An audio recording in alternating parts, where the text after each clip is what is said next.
The desert night was cold enough to steal the breath from her lungs. Eleanor Mason ran barefoot across the Arizona hardpan, each step sending shards of pain through her feet as rocks and cacti spines tore at her skin. The tattered remains of her wedding nightgown fluttered behind her like a ghost, the once pristine white fabric now stained with blood, her blood.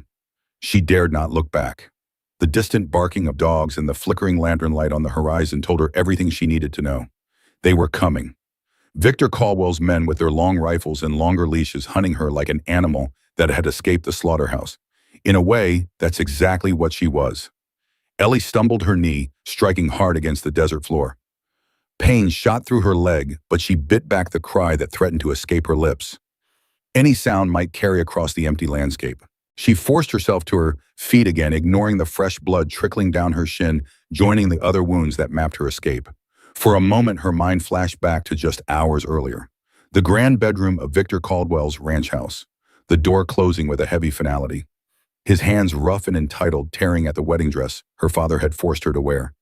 His breath hot and whiskey-soaked against her neck as he claimed what he believed was rightfully his. "You're mine now," he had whispered, "signed and paid for." Ellie pushed the memory away and kept running. Her lungs burned with each desperate breath, but something deeper than fear drove her forward. It wasn't just survival instinct, it was rage. Rage at her father for gambling away everything, even his own daughter. Rage at Caldwell for treating her like property. And rage at herself for not finding a way out sooner. A cluster of rocks loomed ahead in the moonlight. Ellie veered towards them, hoping to find momentary shelter, a chance to catch her breath and get her bearings. As she rounded the formation, her heart sank. The rocks offered no protection, just another view of the vast empty desert stretching before her. But then there, a faint light in the distance. Not the searching lanterns of Caldwell's men, but a steady glow. A window. A house. Hope surged through her, giving her legs new strength. She altered her course, stumbling toward the light like a moth drawn to flame. The barking behind her grew fainter, but she knew it was only a matter of time before the dogs picked up her scent again. The tiny homestead grew larger as she approached. A modest cabin with a small barn behind it, sitting alone in the vast emptiness, like an island in a sea of sand and stone. No other buildings for miles. No neighbors to hear screams or cries for help, just like Caldwell's ranch. Ellie hesitated at the edge of the property. What if she was running from one nightmare into another? But the hound's distant howls made the decision for her. She had no choice. Her legs were failing her now, each step more difficult than the last. Blood loss and exhaustion were taking their toll. The small porch seemed miles away as she forced herself forward. By the time she reached the door, she could barely stand. Her hand felt impossibly heavy as she raised it to knock. Inside the cabin, Samuel Holloway sat at his weathered oak table, the Bible open before him. At 52, his hair had gone mostly gray, especially at the temples, though his beard still held flecks of the dark brown it had once been. The coal oil lamp cast long shadows across the room, illuminating the deep lines etched into his face, lines carved by sunwind and grief. Sleep rarely came easy to Sam, not for years now. Instead, he found himself awake most nights, reading the same passages over and over, searching for something that remained elusive. Peace, perhaps, or forgiveness. The knock at his door was so faint he almost missed it. More like something falling against the wood than an actual knock. Sam closed his Bible, slowly listening. When it came again, a weak, desperate sound, he rose from his chair and reached for the shotgun that hung above the fireplace. In this part of Arizona territory, visitors after dark were rarely bearing good news. He moved to the door with the quiet confidence of a man who had seen combat, each step measured and deliberate, despite the slight limp in his left leg. The shotgun rested comfortably in his hands, not pointed but ready. "Who's there?" His voice was low, steady. No answer came, just another soft thud against the door. Sam braced himself and pulled it open, shotgun at his side. The sight that greeted him stole the breath from his lungs. A young woman, barely more than a girl, really stood swaying on his porch. Her blonde hair hung in tangled, dirty strands around a face too pale in the lamplight. Blood had dried in tracks down her neck and arms, and she clutched the remains of what might have been a white nightgown around her thin frame. Her feet were bare and bleeding, leaving small crimson prints on his porch boards. But it was her eyes that struck him, most blue as a summer sky, but hollow-haunted. The eyes of someone who had seen things no one should have to see. Eyes that reminded him too much of his own when he looked in the mirror. She stared at him, not with fear, but with a strange, distant resignation, as if she had run out of options and knew it. "I'm not clean anymore," she whispered, the words barely audible as they slipped past her cracked lips. Then her eyes rolled back and she collapsed forward. Sam dropped the shotgun and caught her before she hit the floor, her body feeling impossibly light and fragile in his arms. Up close, he could see the bruises forming on her skin, the tear in her gown that exposed her shoulder, and back marked with what looked like belt welts. For a brief moment, Sam Holloway was back on a battlefield in Tennessee, holding another broken body. But he pushed the memory away and carried the unconscious woman to his bed. He laid her down gently, then retrieved his medical kit, a remnant from his army days. With practiced hands, he cleaned and bandaged her feet first, then the other visible wounds. He worked in silence, his weathered face betraying no emotion. This wasn't the first time he'd tended wounds. It wasn't even the first time he'd tended wounds on someone who'd clearly been beaten. The war had shown him the worst of what men could do to each other, and the years after hadn't proven much better. When he finished, Sam covered her with a blanket and retreated to his rocking chair in the front room. He didn't know who she was running from, but he had a feeling they wouldn't be far behind. He retrieved his shotgun from where it had fallen and checked that it was loaded. Then he settled into his chair and waited for dawn. The first light of morning painted the eastern sky in shades of pink and gold when Sam stepped onto his porch. The rocking chair creaked softly as he lowered himself into it, shotgun resting across his knees. In the growing light, the scars on his hands stood out, a map of old wounds, some from battle, others from the hard years that followed. He watched the sun climb slowly above the horizon, turning the desert from gray to amber. This daily rebirth never failed to move something deep within him, a reminder that no matter how dark the nightlight always returned. It was one of the few beliefs he still clung to. Sam opened his Bible, the leather worn smooth by years of handling. He turned to a familiar passage, his fingers tracing the words he'd read countless times. The Lord is merciful and gracious, slow to anger and plenteous in mercy. He will not always chide, neither will he keep his anger forever. He hath not dealt with us after our sins, nor rewarded us according to our iniquities. The words brought both comfort and pain, comfort in their promise, pain in their elusiveness. Sam had been seeking that mercy for years, yet it remained just beyond his grasp. Inside the cabin, Eleanor Mason stirred on the bed. Pain was the first sensation that greeted her, sharp in some places, dull and throbbing in others. For a moment, panic seized her as she tried to remember where she was. The unfamiliar ceiling above her, the rough but clean sheets beneath her. Then it all came flooding back: Caldwell, the wedding night, her desperate flight across the desert, and the stranger who had opened his door. Ellie pushed herself up, slowly wincing as her body protested every movement. Someone had bandaged her wounds and changed her into a clean, if oversized, shirt. Her wedding nightgown lay folded on a nearby chair, the bloodstains stark against the white fabric. The cabin was simple but neat. A cast-iron stove in one corner, a table with 2 chairs, shelves lined with books and canned goods. A man's home with little in the way of decoration save for a framed photograph on the wall that she couldn't make out from the bed. Moving carefully, Ellie rose and made her way to the window. From there, she could see a man sitting on the porch, tall, broad-shouldered, with gray, streaked hair. He sat perfectly still, reading something in his lap, a shotgun resting across his knees. Something about his posture, the vigilant stillness, reminded her of the soldiers she'd seen in town. But there was something else too, a weariness that seemed to hang about him like a shroud. As she watched, he turned a page in his book, then paused to look out at the horizon, his profile sharp against the morning light. It was the first time Ellie had seen a man pray since her mother's death years ago.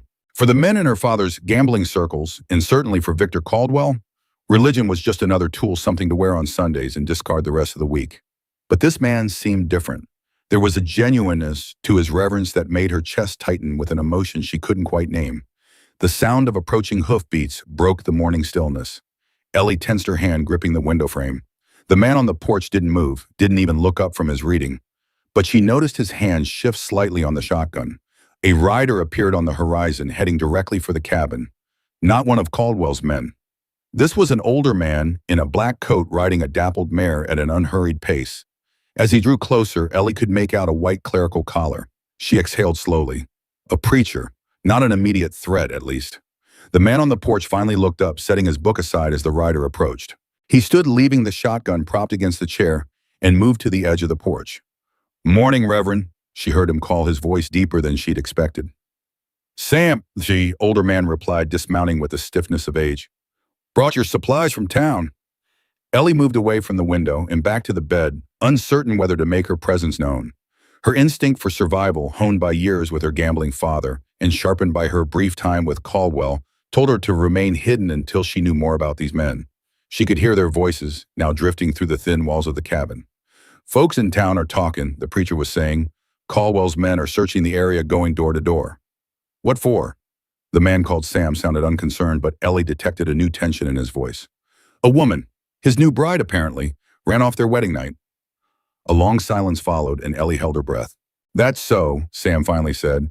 Doesn't reflect well on the groom, I'd imagine. The preacher's laugh was short and without humor. Victor Caldwell doesn't concern himself with reflections, only possessions. And he considers that girl his property. You know this Caldwell, Sam asked. Know of him. Wealthy rancher, moved here from Georgia after the war. Throws his money and weight around, owns half the businesses in town now. The preacher paused. But that's not all he is, Sam. Man like you should know, Victor Caldwell was Captain Caldwell, the Confederate Army.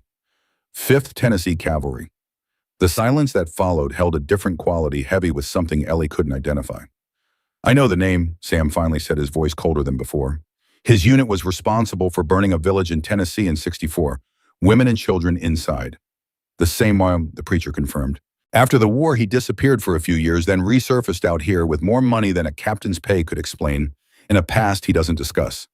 Ellie's heart pounded in her chest. She knew Caldwell had fought in the war. He'd displayed his uniform and saber prominently in his study, but he'd never spoken of his actions. She thought of the cold precision with which he'd hurt her on their wedding night, the lack of emotion in his eyes, and shivered. Why are you telling me this, Joseph? Sam asked. Because I know you, Sam Holloway. I know what you did in the war and what you've been trying to do since. And I know that if that girl found her way to your door, you'd take her in without question. Another silence. She's inside, Sam finally admitted. Found her on my doorstep last night, half dead. Then God guided her steps, the preacher Joseph said. But you need to be careful. Caldwell isn't a man who loses gracefully, and he's got the sheriff in his pocket. Wouldn't be the first time I've dealt with corrupt authority, Sam replied. Or men who think they're above the law. Their voices lowered then, and Ellie couldn't make out the rest of their conversation. She sank back onto the bed, her mind racing. The man who had taken her in knew of Caldwell, knew of his wartime atrocities, and from the sound of it, he had his own history with the war. A few minutes later, the cabin door opened, and Sam Holloway stepped inside. Up close, he was even more weathered than he'd appeared from the window. Deep lines framed his mouth and eyes, and a scar ran along his jawline, partially hidden by his beard. His eyes were a striking gray, like storm clouds gathering on the horizon. Those eyes found her immediately, assessing her condition with a quick professional glance before meeting her gaze directly. You're awake, he said simply. How are the feet? Sore, Ellie replied, her voice rough from thirst. But better, thank you. Sam nodded and moved to the stove where a coffee pot sat warming. He poured a cup and brought it to her, along with a canteen of water. Water first, then coffee, if you want it. You're dehydrated. Ellie took the canteen, gratefully drinking slowly as he'd instructed. When she'd had enough, she accepted the coffee cup, letting its warmth seep into her hands. I heard you talking, she said after a moment. About Caldwell. Sam studied her, his expression giving nothing away. Yes. He'll be looking for me. Yes. Ellie swallowed hard. I see. I should leave. I don't want to bring trouble to your door.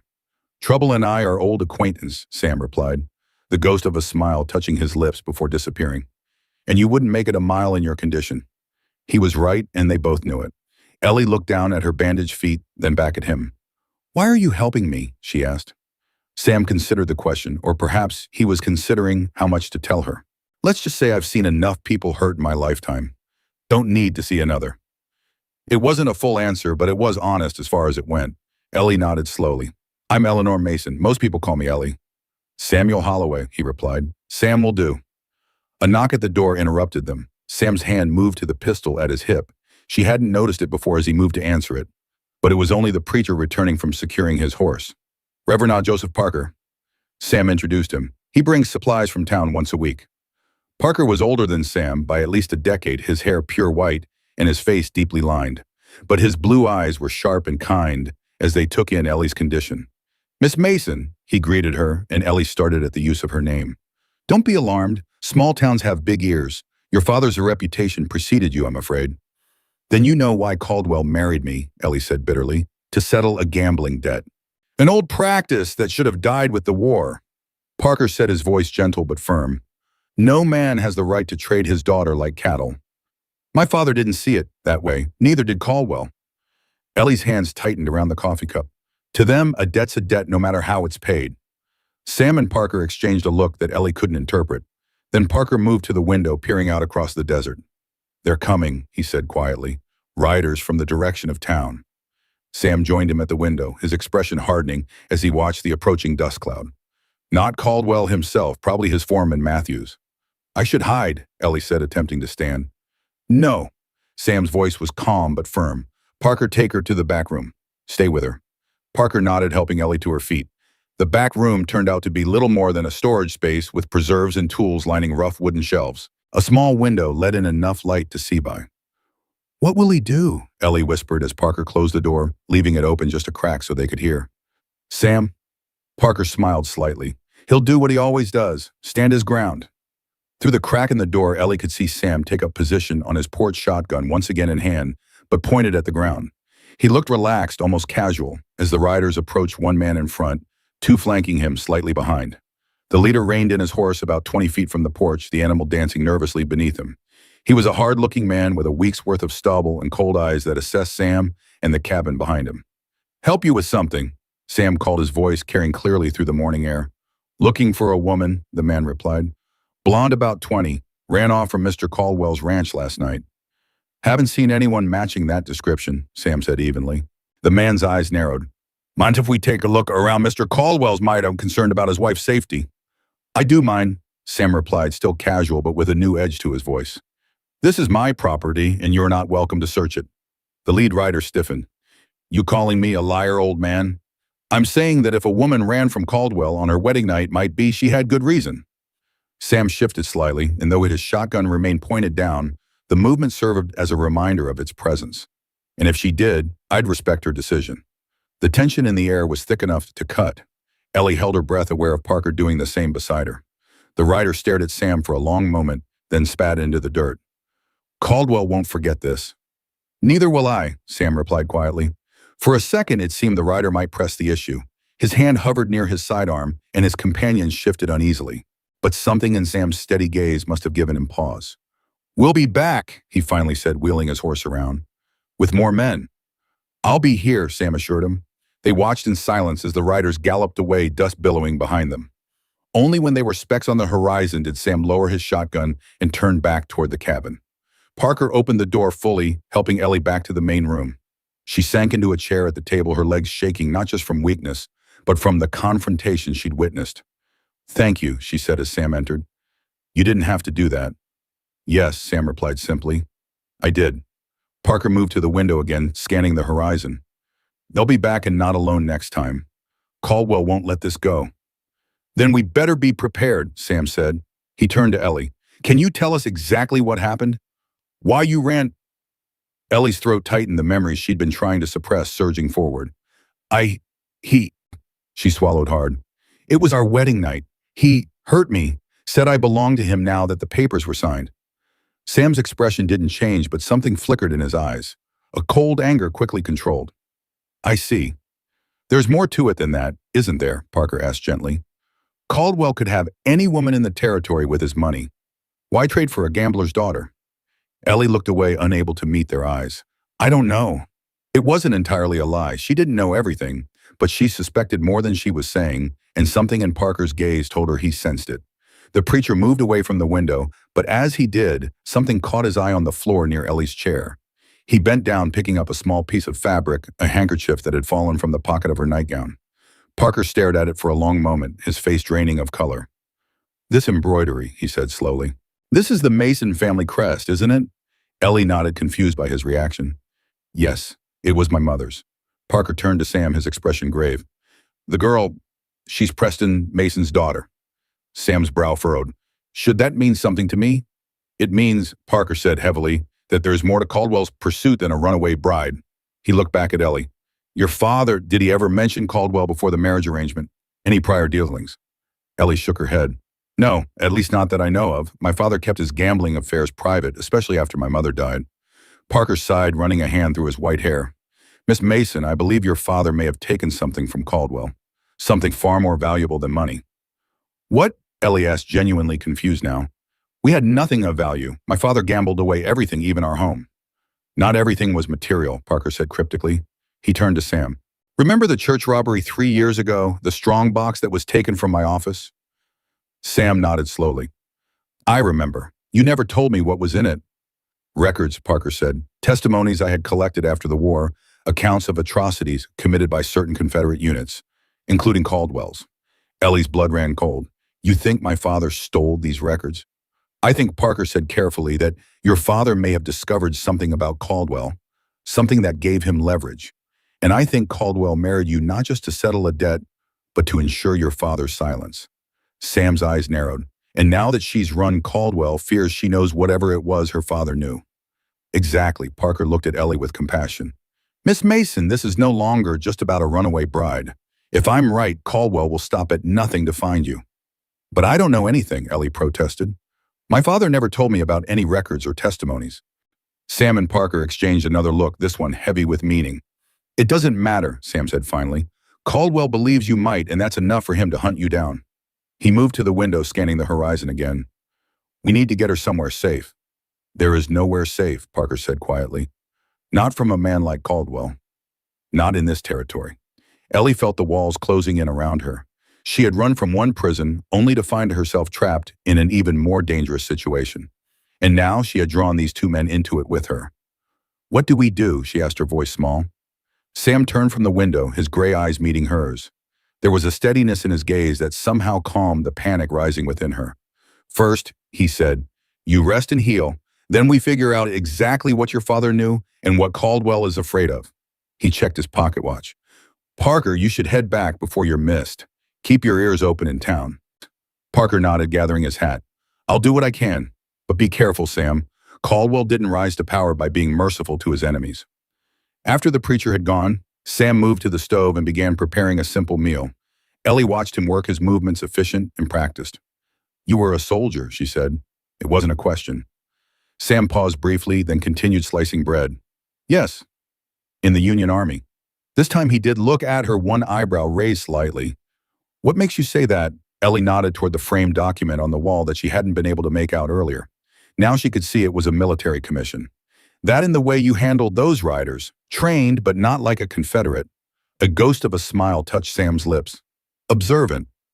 My mother taught me to pay attention to details, Ellie said. She said they often tell the real story. Sam nodded, bringing 2 plates to the table. Your mother sounds like a wise woman. And she was, Ellie agreed, a lump forming in her throat. She died when I was 15. Fever. I'm sorry.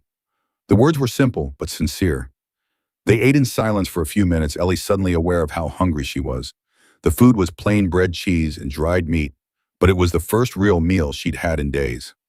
What will Caldwell do next? She asked finally. Sam considered the question. He'll send more men as he promised, but not right away. He'll wait, think it through. Also, men like Caldwell believe in overwhelming force. He won't make a move until he's sure he can win. How long do we have? A few days at least, time enough for you to heal. Sam studied her across the table. And time for you to tell me everything you know about your father's dealings with Caldwell, even things that might seem unimportant. Ellie nodded, though uncertainty fluttered in her chest. There were things she hadn't told them, things she wasn't sure she could trust them with yet. But Sam had risked himself to protect her, a stranger. He deserved some truth at least. My father was a good man once, she began, before the gambling took hold of him. After my mother died, it got worse. He'd disappear for days, come back either flush with winnings or deep in debt. She paused, remembering. About 6 months ago, he changed, started acting nervous, looking over his shoulder. He wouldn't tell me why, just said he'd found a way to fix everything to give us a fresh start. And then, Sam prompted when she fell silent, and then he lost everything in a game with Caldwell. Or so he told me. Ellie's hands tightened around her cup. The next day, he informed me I was to marry Caldwell to settle the debt. I refused, of course, but my father was insistent. The bruises from that insistence had only just faded when new ones were laid over them by Caldwell. Did you ever see them together, your father and Caldwell? Sam asked. Ellie shook her head. No, the arrangements were made through intermediaries. I didn't meet Caldwell until the wedding day itself. Sam's eyes narrowed slightly. That's unusual for a marriage arrangement, even one born of debt. I thought so too, Ellie admitted. But my father said Caldwell was a private man who preferred to conduct business through his associates. Or a man who didn't want to be seen with your father, Sam suggested. A man with something to hide. Ellie considered this. You think Parker is right that my father had something on Caldwell? I think, Sam said carefully, that very little about this situation makes sense otherwise. A powerful man like Caldwell doesn't marry a gambler's daughter to settle a debt. He finds other ways to collect. The implication hung in the air between them. Ellie had wondered the same thing herself. Why marriage? Why not simply take their home, what little they had left, or force her father to work off the debt? If my father did have something on Caldwell, she said slowly, he never told me what it was. And now he can't, Sam finished for her, his voice gentle. Ellie nodded, fighting back tears. Despite everything, her father had been the only family she had left. And now he was gone too. Get some rest, Sam said, rising from the table. We'll talk more later. Ellie watched as he moved to the door, checking the horizon one more time before stepping onto the porch. Through the window, she could see him settle into the rocking chair, shotgun across his knees, a sentinel against the gathering storm. For the first time since she had fled Caldwell's ranch, Ellie felt something other than fear. Not safety exactly. She wasn't naive enough to believe she was truly safe, but something close to it. A fragile hope that perhaps with this weathered soldier's help, she might find a way through this darkness. She lay back on the bed, exhaustion overtaking her. As sleep claimed her, one last thought drifted through her mind. I'm not clean anymore, she had told him, and he had helped her anyway. The next few days fell into a quiet routine. Sam tended to Ellie's wounds, changing bandages and applying salves from his medical kit. He didn't ask how she'd gotten the marks on her back, and she didn't offer the information. Some things didn't need to be spoken aloud to be understood. As her strength returned, Ellie began to help around the cabin, simple tasks at first like washing dishes or preparing vegetables for meals. Sam was a man of few words, but his instructions were clear and patient. He never raised his voice, never made sudden movements around her. It was as if he understood instinctively what she needed. On the third day, when she could walk without pain, he took her to the small barn behind the cabin. 2 horses occupied the stalls, a sturdy bay gelding and a dappled gray mare. Time you learn to ride, Sam said, handing her a brush. Start by getting to know them. Horses can sense fear and tension. They respond better to confidence. Ellie approached the gray mare cautiously. The horse regarded her with liquid brown eyes, ears flicking forward with interest. Her name's Willow, Sam said. She's gentle, good for beginners. Ellie stroked the mare's neck, feeling the strong muscles beneath the soft coat. She's beautiful. She's also your best chance of escape if trouble comes, Sam replied practically. A horse can outrun a man, and in this terrain, knowing how to ride might save your life. The lesson that followed was basic but thorough. Sam showed her how to saddle and bridle the mare, how to mount and dismount, how to use the reins to guide the horse. Ellie was a quick learner, and by the end of the day, she could walk and trot the mare around the small corral behind the barn. You've done this before, Sam observed as she dismounted. Ellie nodded. My mother taught me a little when I was young, before we moved to town. Your mother sounds like she was a remarkable woman. She was. Ellie hesitated, then added, she grew up on a farm in Tennessee, said she missed the open spaces after we moved. Something flickered in Sam's eyes at the mention of Tennessee, but he merely nodded. Tomorrow we'll work on cantering and galloping, and then I'll teach you to shoot. Ellie's head snapped up. Shoot. A gun, Sam confirmed. In this world, sometimes your survival depends on whether you are willing to pull a trigger. The matter-of-fact way he said it sent a chill through her. Not because she disagreed, but because she knew he was right.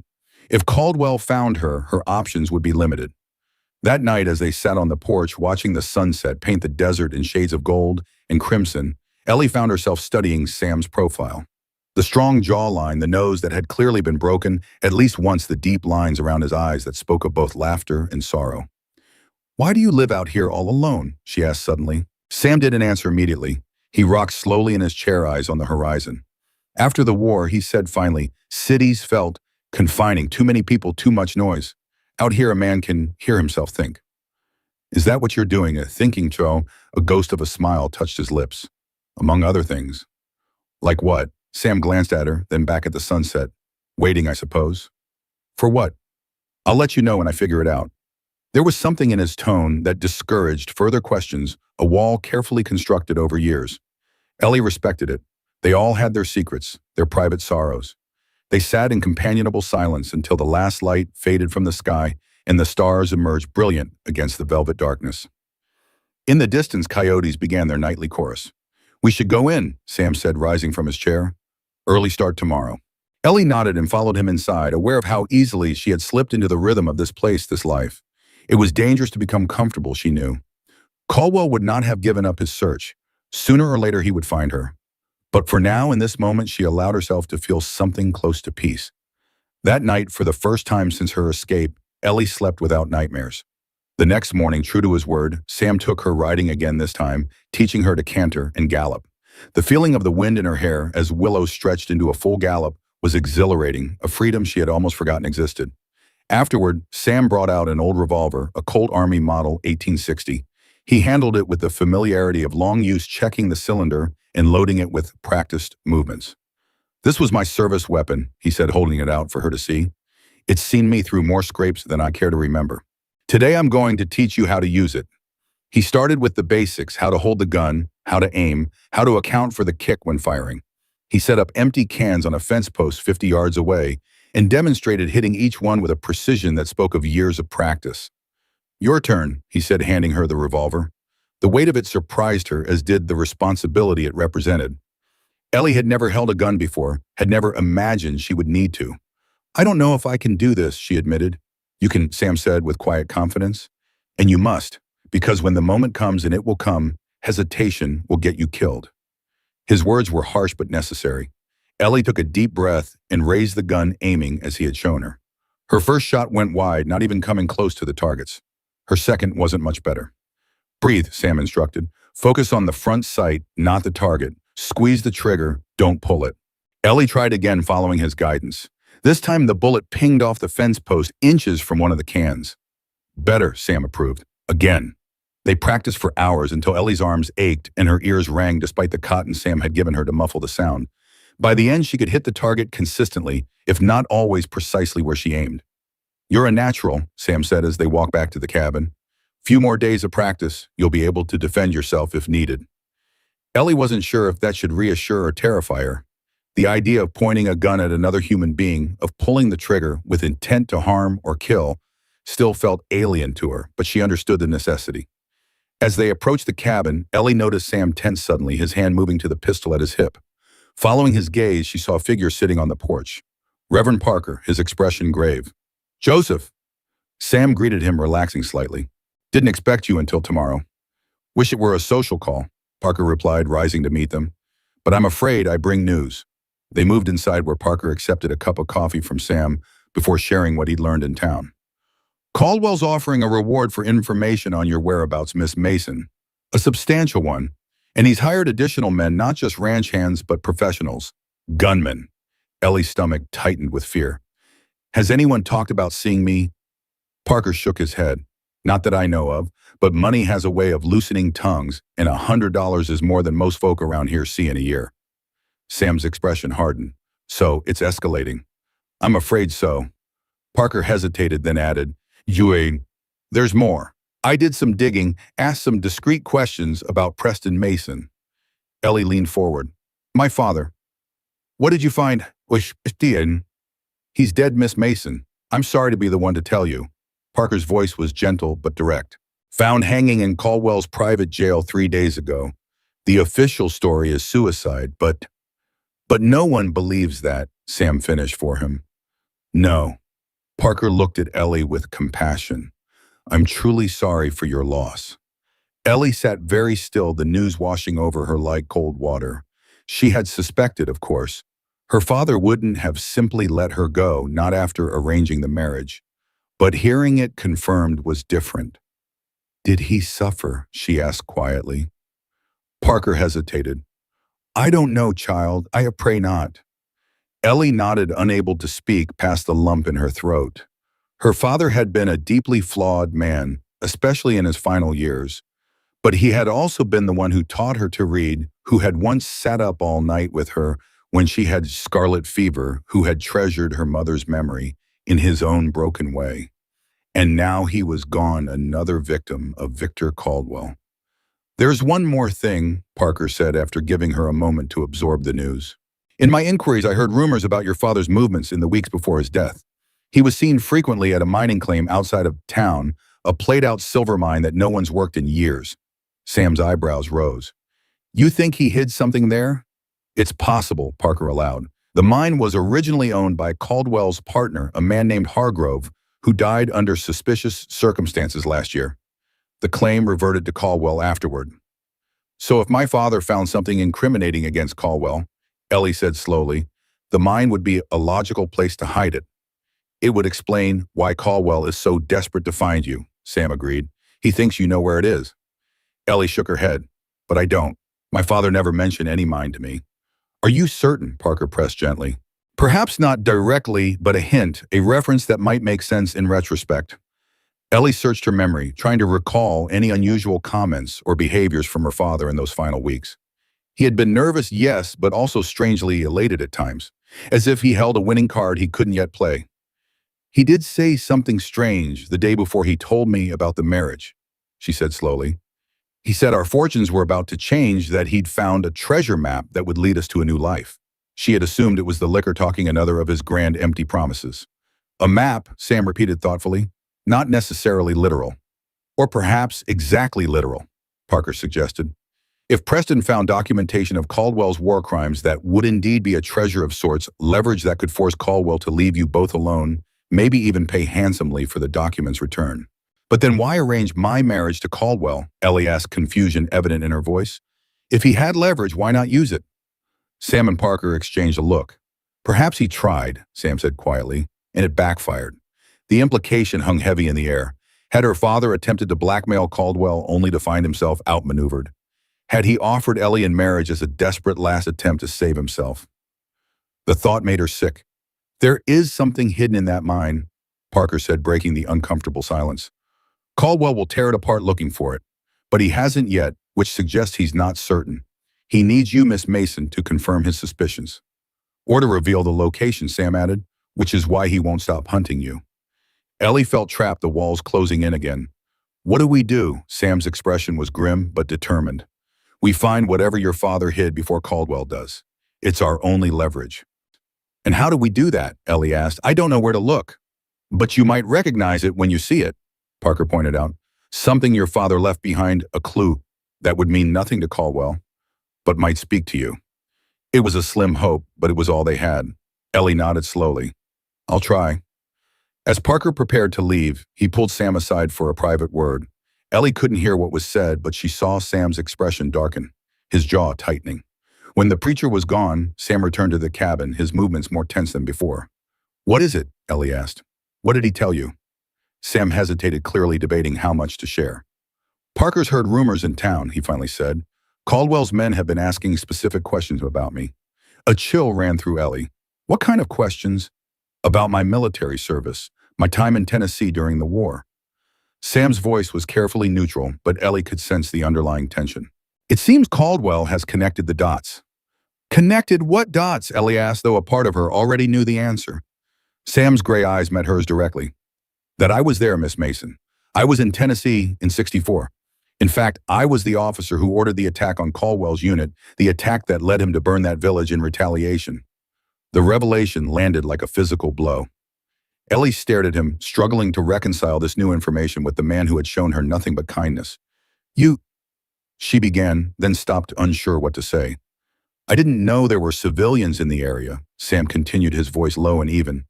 Intelligence reports indicated it was a military target only.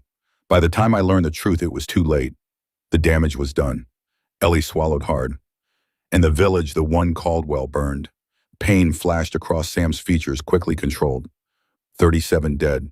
Women and children mostly. Some old men. The able-bodied men were away fighting. He paused.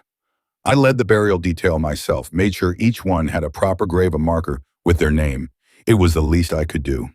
The room fell silent, the weight of history pressing down on them both. Ellie thought of her mother, who had grown up in Tennessee, who had never spoken of the war except to say it had taken too much from too many. So Caldwell isn't just after me, she said finally. He's after you too, for revenge. It appears so, Sam agreed grimly, which means our situation is even more precarious than we thought. Caldwell won't just want to capture you now, he'll want to destroy us both. The revelation should have terrified her. Instead, Ellie felt a strange calm settle over her. The pieces were falling into place, her father's mysterious behavior, Caldwell's insistence on marriage rather than simply collecting his debt, the intensity of the hunt now underway. This wasn't just about her or even about whatever secrets her father might have hidden. This was about a decades-old vendetta, a cycle of violence and retribution that had begun during the war and continued to claim victims even now. And somehow through fate or providence, she had landed in the middle of it. "What do we do now?" she asked, her voice steadier than she expected. Sam studied her for a long moment as if reassessing her in light of her reaction. "We prepare," he said finally, "and we look for whatever your father hid. It's our only chance to end this." As the sun set on another day in the desert, Ellie stood at the window of the cabin, watching Sam check the perimeter one last time, before darkness fell completely. His movements were methodical, those of a man who had seen combat and never quite left it behind. She thought of all he had told her and all he hadn't. The weight of guilt he carried was evident in every line of his body, in the careful way he moved through the world, as if afraid to disturb it further. In that moment, Ellie made a decision. Whatever came next, whatever dangers awaited them, she would face them with the scarred, honorable man who had taken her in when she had nothing to offer but trouble. Not because she had no choice, but because, for the first time in years, she had found someone worth standing beside. Someone who, like her, was seeking redemption for a past that couldn't be changed. As night fell over the Arizona desert, two broken souls prepared for the storm that was surely coming, unaware that their greatest challenges and most profound revelations still lay ahead. A week passed at Sam Holloway's homestead. Each day followed a similar pattern: riding lessons in the morning, shooting practice in the afternoon. Ellie's aim improved steadily, her confidence growing with each successful shot. The revolver still felt heavy in her hand, a deadly weight she hoped never to use in earnest. But Sam's words echoed in her mind whenever she hesitated. "When the moment comes, and it will come, hesitation will get you killed." She was determined not to hesitate when that moment arrived. The physical work was a welcome distraction from grief. Ellie hadn't wept for her father yet. The news of his death remained a hollow space inside her, a pain she acknowledged but couldn't yet face. Instead, she threw herself into learning everything Sam could teach her, storing away knowledge like ammunition for the battle ahead. In the evenings, they would sit on the porch watching the sunset paint the desert in impossible colors. Sometimes they talked, sometimes they sat in companionable silence. Sam remained guarded about his past, offering only fragments, a mention of a battle here, a reference to his time after the war there. Like pieces of a puzzle, Ellie was slowly assembling. On the 8th day, as they finished breakfast, Sam laid a small, leather-bound book on the table between them. "What's this?" Ellie asked, running her fingers over the worn cover. "My journal," Sam replied. "I've kept one since the war. Habit from my officer days." Ellie looked up surprised. This seemed an unexpected intimacy from a man so private. "Why are you showing me this?" Sam's weathered face revealed nothing. "Because if something happens to me, I want someone to know the truth. All of it." A chill ran through her. "Nothing's going to happen to you." "Maybe not," he allowed, "but Caldwell's men are getting closer. Yesterday, I found tracks less than a mile from here. They're searching in a pattern, and sooner or later they'll find us." Ellie swallowed hard. She had known this relative peace couldn't last, but hearing it stated so plainly made it real in a way it hadn't been before. "Read it," Sam said, nodding to the journal. "Not all at once, but a little each day. It might help you understand certain things." Before she could respond, he rose from the table and moved to the door. "I need to check the north fence line. Should be back by midday. Keep your gun close." And then he was gone, leaving Ellie alone with the journal and a decision. It felt like an invasion of privacy to read his private thoughts, yet he had offered them freely. After a moment's hesitation, she opened the book to the first page. The handwriting was precise and measured, as she might have expected from a military man. The first entry was dated April 14, 1864, nearly 11 years ago. "Received orders today to move against reported Confederate supply depot near Whitfield Creek. Intelligence suggests minimal guard presence. Will take 2 companies at dawn tomorrow. Weather favorable. Men in good spirits." The entry was brief, factual. The next few continued in the same vein, detailing troop movements and skirmishes.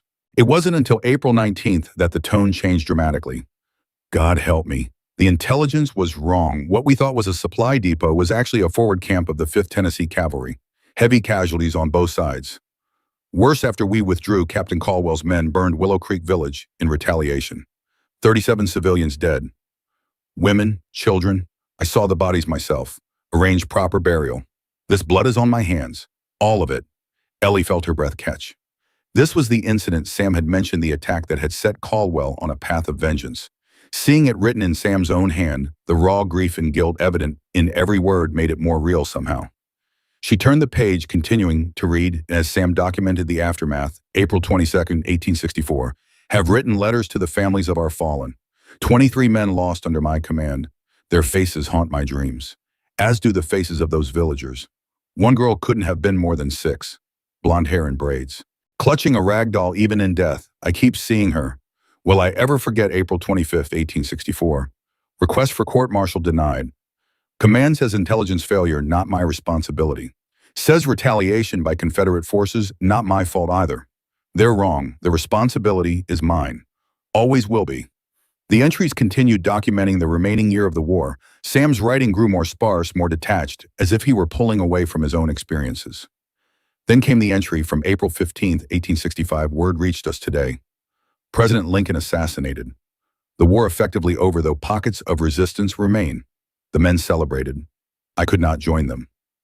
What is there to celebrate? So many dead, so much destruction, and for what? A nation still divided, still bleeding. Ellie closed the journal, unable to read more. The raw pain in Sam's words was too intimate, too personal. She felt as if she had glimpsed something sacred and terrible, the conscience of a man grappling with actions he could neither justify nor undo. She returned the journal to the table and moved to the window, looking out at the vast expanse of desert. Somewhere out there, Sam was riding his fence line, carrying the weight of his past with every step. And somewhere beyond, Victor Caldwell was searching for them both, driven by a hatred that had festered for more than a decade. 2 men forever linked by a single terrible day, and now she was caught between them. The sound of hoofbeats pulled her from her thoughts. For a moment, Ellie feared Caldwell's men had finally found them. But as she peered through the window, she recognized the dappled mare belonging to Reverend Parker. She moved to the door, opening it as Parker dismounted. The preacher's face was grim, his normally calm demeanor replaced by obvious concern. "Miss Mason," he greeted her. "Is Sam here?" "He's checking the north fence line," Ellie replied. "Should be back soon. Is something wrong?" Parker hesitated, then nodded. "I'm afraid so. May I come in?" Once inside, Parker refused the offer of coffee, too agitated to sit. "Caldwell's men were in the church yesterday," he said without preamble, "asking questions about Sam, about his time in the war." Ellie felt her stomach tighten. "What did you tell them?" "Nothing they couldn't learn elsewhere," Parker assured Heron. "But they're getting closer, Miss Mason. They know Sam was the officer who ordered the attack on Caldwell's unit. They're connecting the dots." "How?" Ellie asked. "How did they know to look for me here?" Parker shook his head. "I don't think they did not initially. They've been searching every homestead within 50 miles. But now now I believe they're specifically targeting Sam. 2 enemies for the price of 1. Ellie sank into a chair, the implications settling heavily on her shoulders. "This is my fault. I brought this danger to his door." "No," Parker said firmly. "This vendetta between Sam and Caldwell has been brewing for years. Your arrival may have accelerated things, but it was always going to come to a head eventually." He paused. "Sam has been waiting for it in his way." "What do you mean?" Parker sighed, finally taking a seat across from her. "Sam Holloway is a good man, Miss Mason. One of the best I've known. But he's also a man haunted by his past, seeking a redemption he doesn't believe he deserves." Ellie thought of the journal entries she'd just read, the self-recrimination evident in every line. Because of what happened in Tennessee. That and what came after. Parker's voice softened. "Did he tell you about his family?" "Family, oh," Ellie echoed, surprised. "No, I saw a photograph, but he never mentioned." Parker nodded, as if confirming something to himself. "Sam was married when he went to war. His wife Margaret and their daughter Sarah lived on a small farm in Illinois. After what happened in Tennessee, after the war ended, he went home to them. But he was changed. The man who returned wasn't the same one who had left." Ellie could imagine it all too easily, the haunted soldier returning to a life that no longer fit, carrying burdens his family couldn't understand. "What happened?" she asked, though part of her already knew the answer wouldn't be happy. "Sam started drinking," Parker said simply. "Not unusual for veterans, especially officers who carried the weight of command. He tried to adjust to civilian life, but the nightmares, the memories, they followed him home." Parker looked away, his gaze fixed on something only he could see. One night there was a fire. Sam had fallen asleep with a lit cigar after drinking heavily. He managed to get out, but Margaret and Sarah, his voice trailed off. They didn't, Ellie finished softly. No. Parker's eyes, when they returned to her, were filled with an old sorrow. Sam has carried that guilt ever since. He came west afterward trying to outrun his memories. Ended up here where I found him half dead from exposure and alcohol.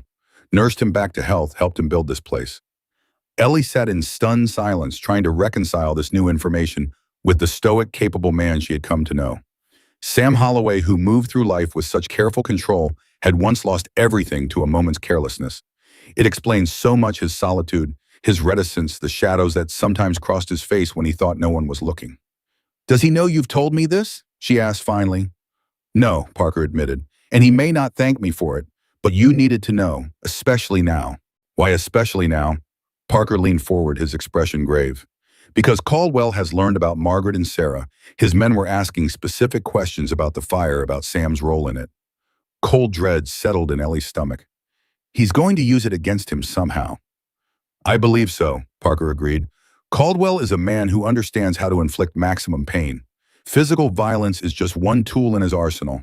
Psychological torture is another. The sound of a horse approaching interrupted them. Parker moved to the window, visibly relaxing when he saw it was Sam returning. Not a word about this conversation, he said quickly. Let Sam tell you in his own time, his own way. Ellie nodded, though the knowledge sat uneasily within her. She wasn't sure she could look at Sam now without revealing what she knew. But she would try for his sake. Sam entered, removing his hat and hanging it by the door. His eyes moved quickly between Ellie and Parker, assessing the tension in the room. Joseph, he greeted the preacher. Wasn't expecting you today. Wish it were a social call, Parker replied, repeating the words he'd used days earlier. As Parker related the news about Caldwell's men asking questions, Ellie watched Sam's face. He received the information with outward calm, only the tightening of his jaw betraying any emotion. When Parker mentioned the questions about Tennessee, Sam's eyes flicked briefly to Ellie, then away. So he's putting it together, Sam said when Parker finished. Sooner than I expected, but not surprising. You need to consider leaving, Parker urged. Both of you. I have friends in Colorado who could take you in, at least temporarily. Sam shook his head. Running won't solve anything. Caldwell would just follow, and I'm tired of running. He looked at Ellie. But you should go. Parker's right about that.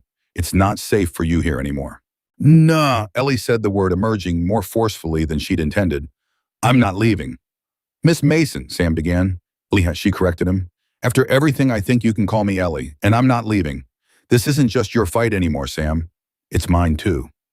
Caldwell killed my father. He would have broken me if I'd stayed, and he'll never stop hunting me no matter where I go. Sam studied her face, searching for something, weakness perhaps, or uncertainty. He found neither. It's going to get worse before it gets better, he warned. I know, Ellie replied steadily. I'm prepared for that. A long moment passed between them, a silent communication deeper than words. Then Sam nodded once, accepting her decision. We'll need supplies, he said, turning back to Parker. Ammunition primarily, and information, anything you can find out about Caldwell's movements, his plans. I'll do what I can, Parker promised. But be careful, both of you. Caldwell isn't just angry anymore. He's desperate, and that makes him even more dangerous. After Parker left, Sam and Ellie spent the rest of the day preparing.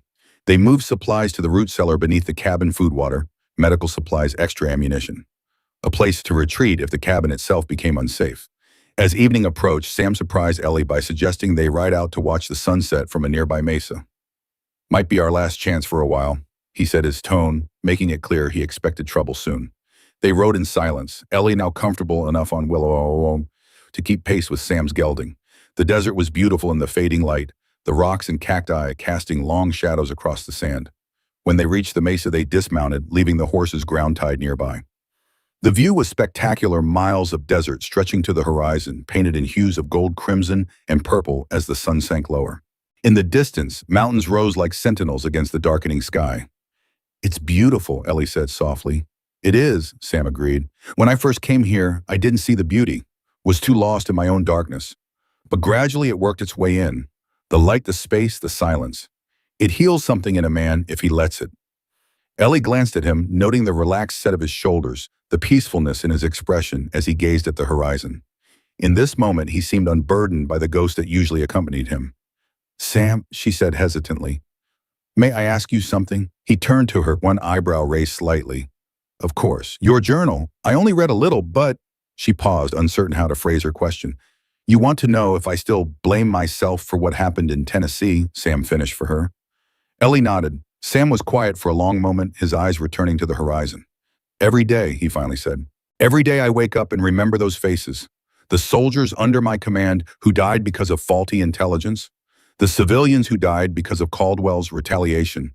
I carry them all. But it wasn't your fault, Ellie protested. You didn't know. I was the commanding officer, Sam replied simply. The responsibility was mine. That's what command means. Ellie wanted to argue further, but something in his tone told her it would be futile. This was a burden Sam had chosen to carry, one he perhaps needed to carry. Is that why you're facing Caldwell now? She asked instead. Because of responsibility. Sam considered the question. Partly, he admitted, but also because it needs to end. This cycle of violence, of retribution, it needs to stop somewhere. And you think it can stop with you? I hope so. Sam's eyes, when they met hers, held a quiet resolve. I have to believe that's possible. That we're not just doomed to repeat the same patterns forever. As the last light faded from the sky, they mounted their horses and rode back to the cabin in companionable silence. Something had shifted between them, Ellie realized. A deepening of trust, of understanding. That night, unable to sleep, Ellie returned to Sam's journal. She turned past the warriors, reading entries from after, when he had returned home to his family. The writing became more disjointed, less the precise record-keeping of an officer and more the confused outpourings of a troubled soul. July 15th, 1865. Home now. Margaret tries to understand. How can she? How can anyone who wasn't there? Sarah doesn't recognize me. Calls me sir instead of papa. Something broken inside me. Don't know how to fix it. August 3rd, 1865. The dreams won't stop. Wake up shouting, covered in sweat. Margaret says I frighten her when I'm like that. Frighten myself. Found a bottle helps, just to get through the night. September 20, 1865. Margaret, threatening to leave, takes Sarah to her sisters. Says I'm not the man she married. She's right. That man died in Tennessee. The entries continued documenting Sam's descent into alcoholism, his failed attempts to rebuild his life, the growing distance between him and his family. Then on December 12, 1865, the writing changed dramatically. Jagged, barely legible. They're gone. My God, they're gone. The fire, I don't remember. Must have fallen asleep. The cigar, Margaret screaming, tried to reach them, couldn't get through the flames, failed them, failed everyone. Then nothing for months. When the entries resumed, they were from Arizona territory dated nearly 2 years later. October 3rd, 1867. Parker says I should write again. Says it might help. Don't see how anything can help now. But I'm trying. For Margaret. For Sarah. Trying to live even though I don't deserve to. Ellie closed the journal, tears streaming down her face. The raw anguish in Sam's words was almost unbearable to read. No wonder he carried himself with such careful control now. No wonder he sought redemption so desperately. She thought of her own losses, her mother to fever, her father to Caldwell's vengeance. Painful as they were, at least, she didn't bear the burden of responsibility for them. Sam carried not only grief but guilt, a weight that would crush most men. Yet he had survived. More than that, he had rebuilt something from the ashes of his former life. This homestead, this purpose. It might be a solitary existence, but it was not without meaning. And now he was willing to risk even that to help her to face a demon from his past who threatened them both. Ellie returned the journal to the table and moved to the window, gazing out at the star-filled sky. She had come to Sam's door as a stranger, desperate and wounded. Now knowing what she knew, she understood that they were more alike than different, both scarred by life, both seeking a way forward through pain. Whatever came next, they would face it together. Dawn broke clear and cool the desert, awakening to another day of relentless sun. Ellie was already up preparing breakfast when Sam emerged from the root cellar where he had taken to sleeping, leaving the bed for her. Morning, he greeted her, accepting the cup of coffee she offered. You're up early. Couldn't sleep, Ellie admitted. Too much on my mind. Sam nodded, understanding, without needing elaboration. We should practice again today. Your shooting's improved, but there's always room for better. They ate quickly, then spent the morning at target practice. Ellie's aim was steady now, her confidence growing with each successful shot.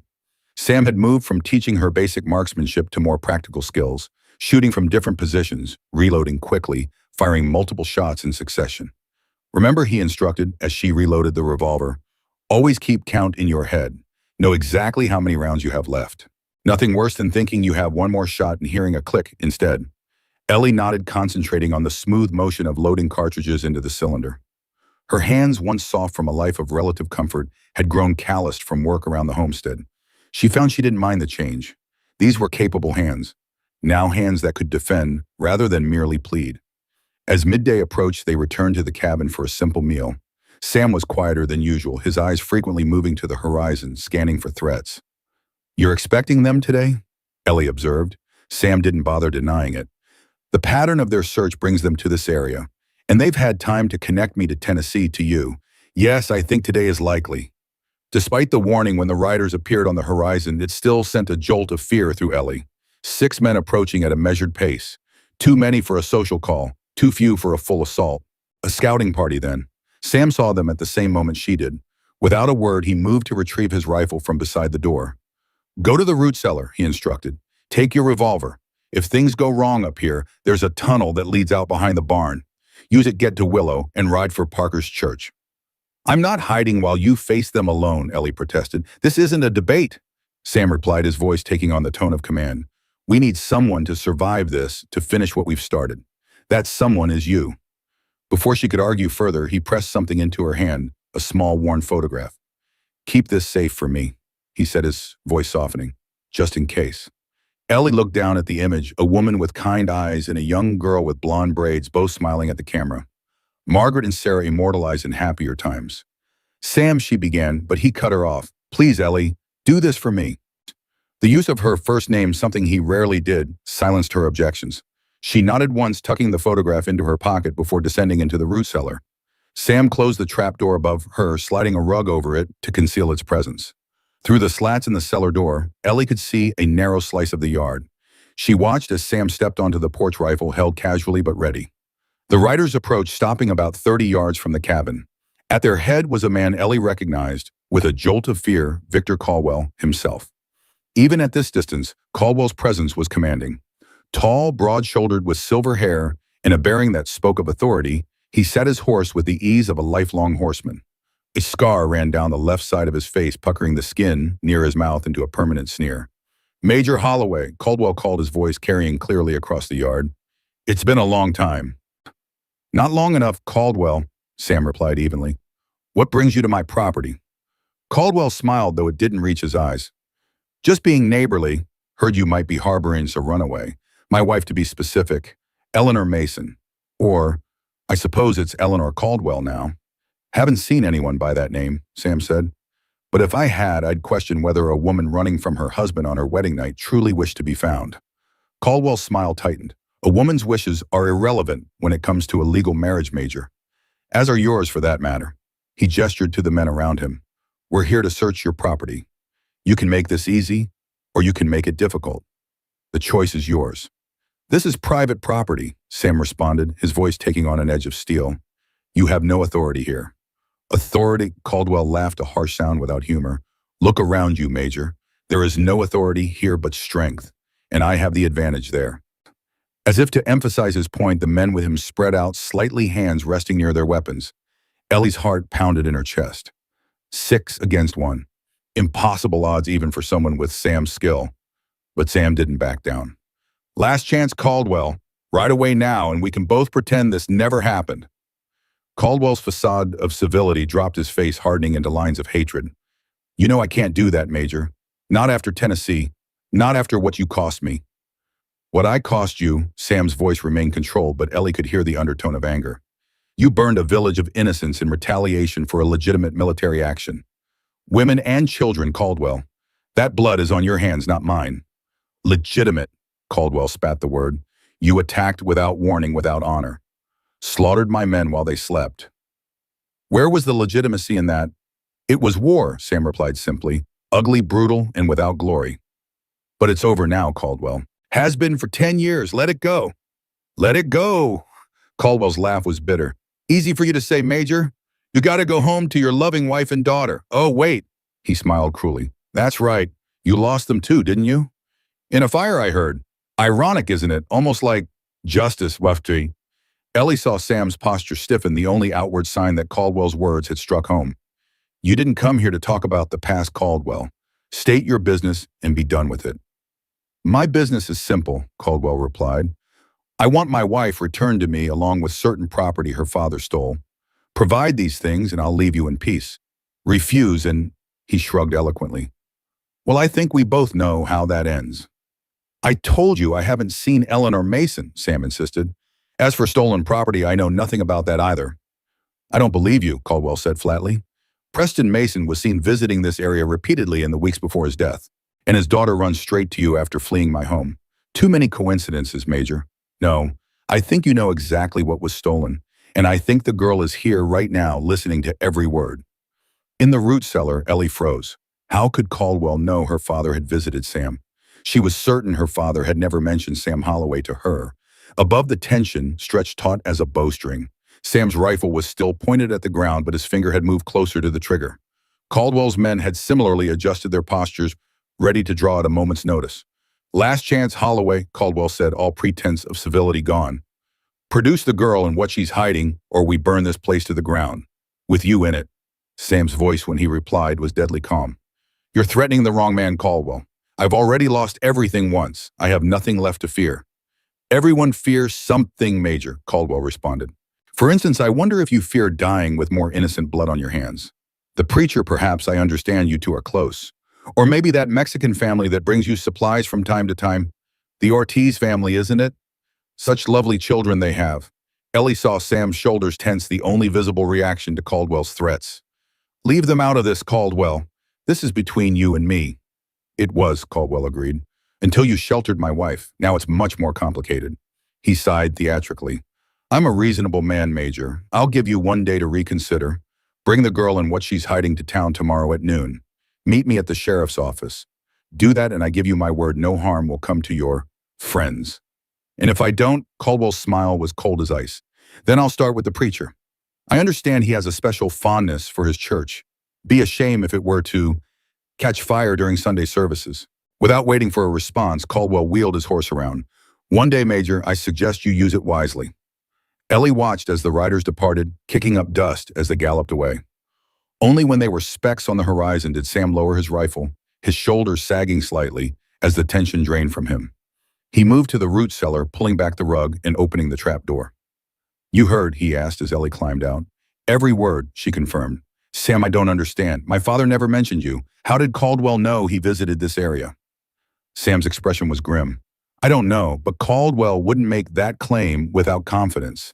Someone must have seen your father nearby or tracked his movements. What do we do now? Ellie asked, the fear she'd suppressed during the confrontation now rising in her throat. We find whatever your father hid, Sam replied. Today, it's our only leverage against Caldwell. Well, but where do we look? My father never told me anything about this area or about you. Sam was quiet for a moment, thinking. Perhaps he didn't need to tell you directly, he said, finally. Parker mentioned your father was seen at an abandoned silver mine that used to belong to Caldwell's partner. Could there be a connection there? Something that would make sense to you but not to others? Ellie tried to recall anything her father might have said about mines or silver, any clue that might lead them in the right direction. He did mention a treasure map, she said slowly. I thought he was being metaphorical or just drunk. But what if he meant it literally? A map to what, though? Sam mused. And where would he have hidden such a thing? Ellie's hand went to the pocket where she had tucked the photograph of Sam's family. As her fingers brushed against it, a memory surfaced her father in one of his rare, sober moments, showing her a family photograph of her mother. Hidden in plain sight, she murmured. What? My father once showed me a trick. Ellie explained, excitement building in her voice. He hid a small gold coin behind the photograph in a locket he gave my mother. Said it was insurance for hard times hidden where no one would think to look. Understanding dawned in Sam's eyes. The wedding dress, he said. The one you were wearing when you escaped. You said there was a handkerchief with your family crest. In the pocket, Ellie finished, already moving toward the chest where her ruined wedding dress was stored. It was my mother's. One of the few things of hers I had left. She retrieved the dress, carefully removing the handkerchief from its pocket. It was a delicate thing, white linen, with the Mason family crest embroidered in one corner, a simple design of crossed wheat sheaves and a rising sun. There's nothing here, she said after examining it closely. Just the embroidery. Well, maybe it's not what's on it, but what's in it, Sam suggested. Your father's treasure map might be hidden within the fabric itself. Ellie studied the handkerchief more carefully, running her fingers along the edges. They're almost imperceptible, a slight bulge in the hem. Using Sam's pocket knife, she carefully separated the stitches, revealing a tightly folded piece of paper hidden within. Her hands trembled as she unfolded it. It was a crude map drawn in her father's distinctive handwriting.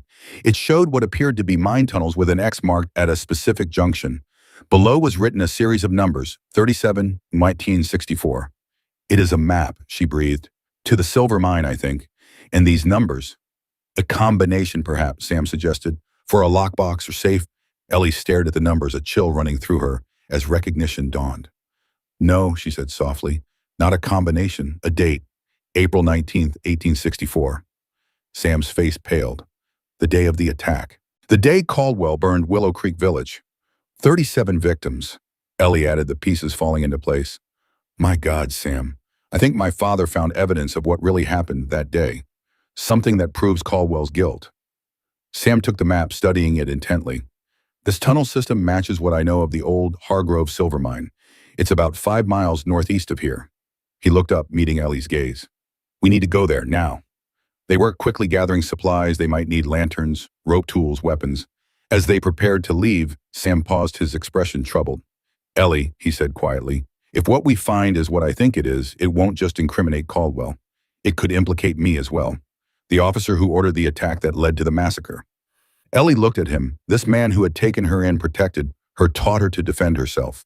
This man who carried the weight of the past with every step. Then we'll face that together, she said simply. The truth is what matters now, Sam. For both of us. Sam held her gaze for a long moment, then nodded once. Together, then. They rode out as the sun began its descent toward the western horizon, casting long shadows across the desert. The abandoned Hargrove mine was nestled in a rocky outcropping, its entrance partially collapsed but still passable. They approached, cautiously alert for any sign that Caldwell's men might have preceded them. Looks clear, Sam said after a careful survey, but stay alert. Caldwell's not a fool. He might have had the same idea we did. They secured the horses in a sheltered spot, then approached the mine entrance. Years of disuse had left it looking forbidding, the darkness beyond the collapsed timbers seeming to swallow the fading daylight. Sam lit a lantern, holding it high as they entered. Stay close, he warned. Old mines can be treacherous. Watch for loose rocks, unstable tunnels. The air inside was cool and damp, heavy with the smell of earth and minerals. Their footsteps echoed hollowly as they moved deeper into the mountain, following the main tunnel. Periodically, Sam would consult the map, ensuring they were on the right path.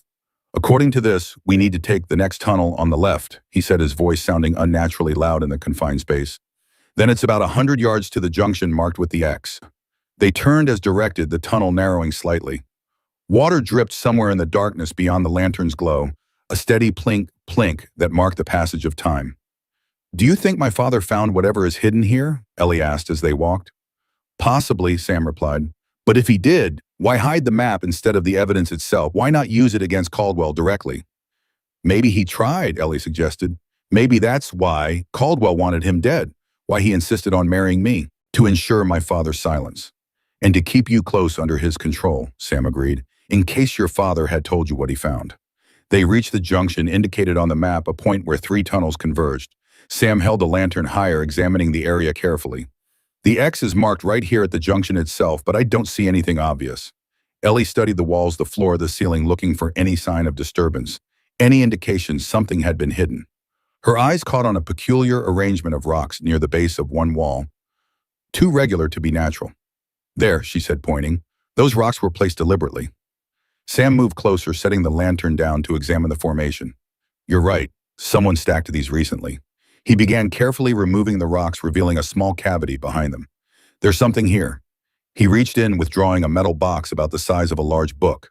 It was locked, but the key was taped to the bottom, a simple precaution against casual discovery.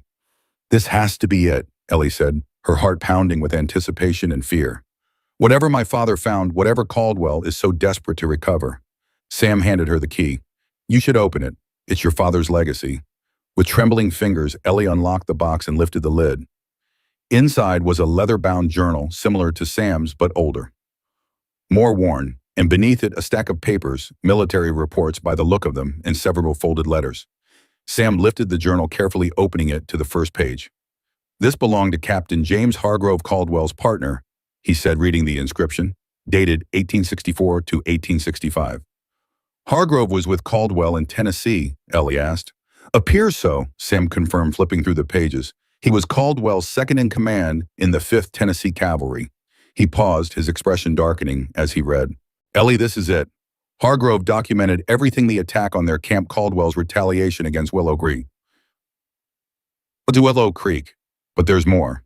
What do you mean? Sam looked up, his face grim. According to this, the village massacre wasn't a heat-of-the-moment retaliation. It was planned. Caldwell had been looking for an excuse to attack Willow Creek for months. The villagers were suspected of helping Union sympathizers providing food and medical care. Ellie felt sick. He used your attack as justification for something he already intended to do. Yes, Sam turned another page. And there's worse. The attack itself, so Hargrove describes it in detail.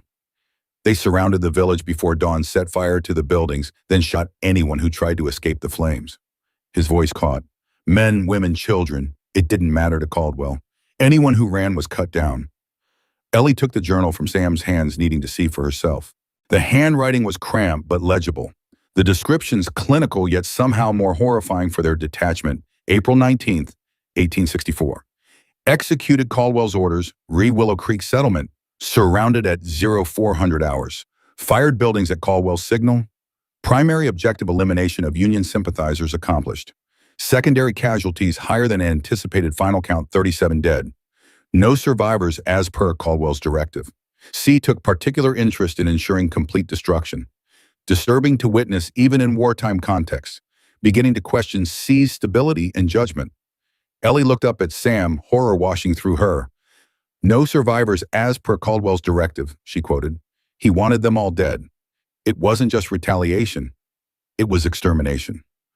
And Hargrove documented it all, Sam said, examining the other papers from the box.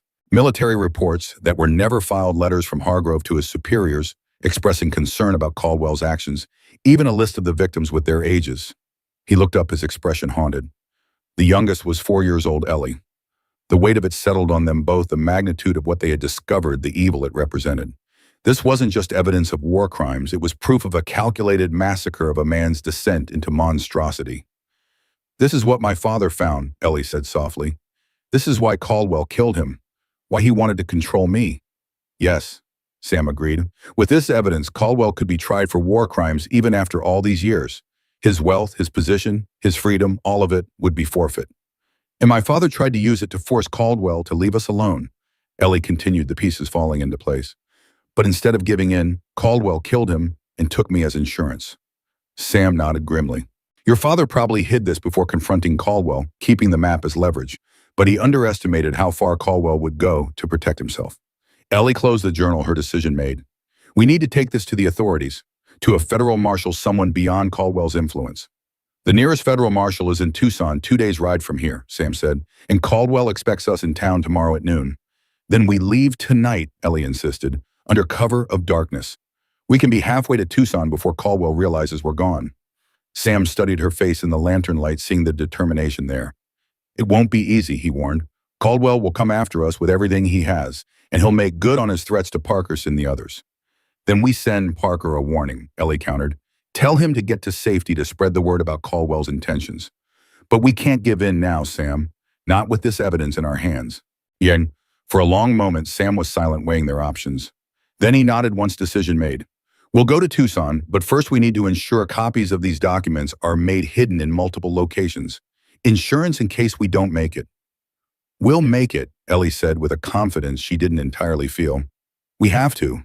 They carefully repacked the box, securing it in Sam's saddlebag before making their way out of the mine. The sun had set while they were inside the desert, now bathed in the silvery glow of a rising moon. The night was clear and still, the stars spread like diamonds across the velvet sky. As they mounted their horses, Ellie looked back at the mine entrance, the unlikely resting place of a terrible truth, hidden for more than a decade. Her father had found it, had died for it. Now it fell to her to ensure his death wasn't in vain. Ready? Sam asked, bringing his gelding alongside Willow. Ellie nodded, feeling a strange calm settle over her. For the first time since fleeing Caldwell's ranch, she wasn't just running away from something.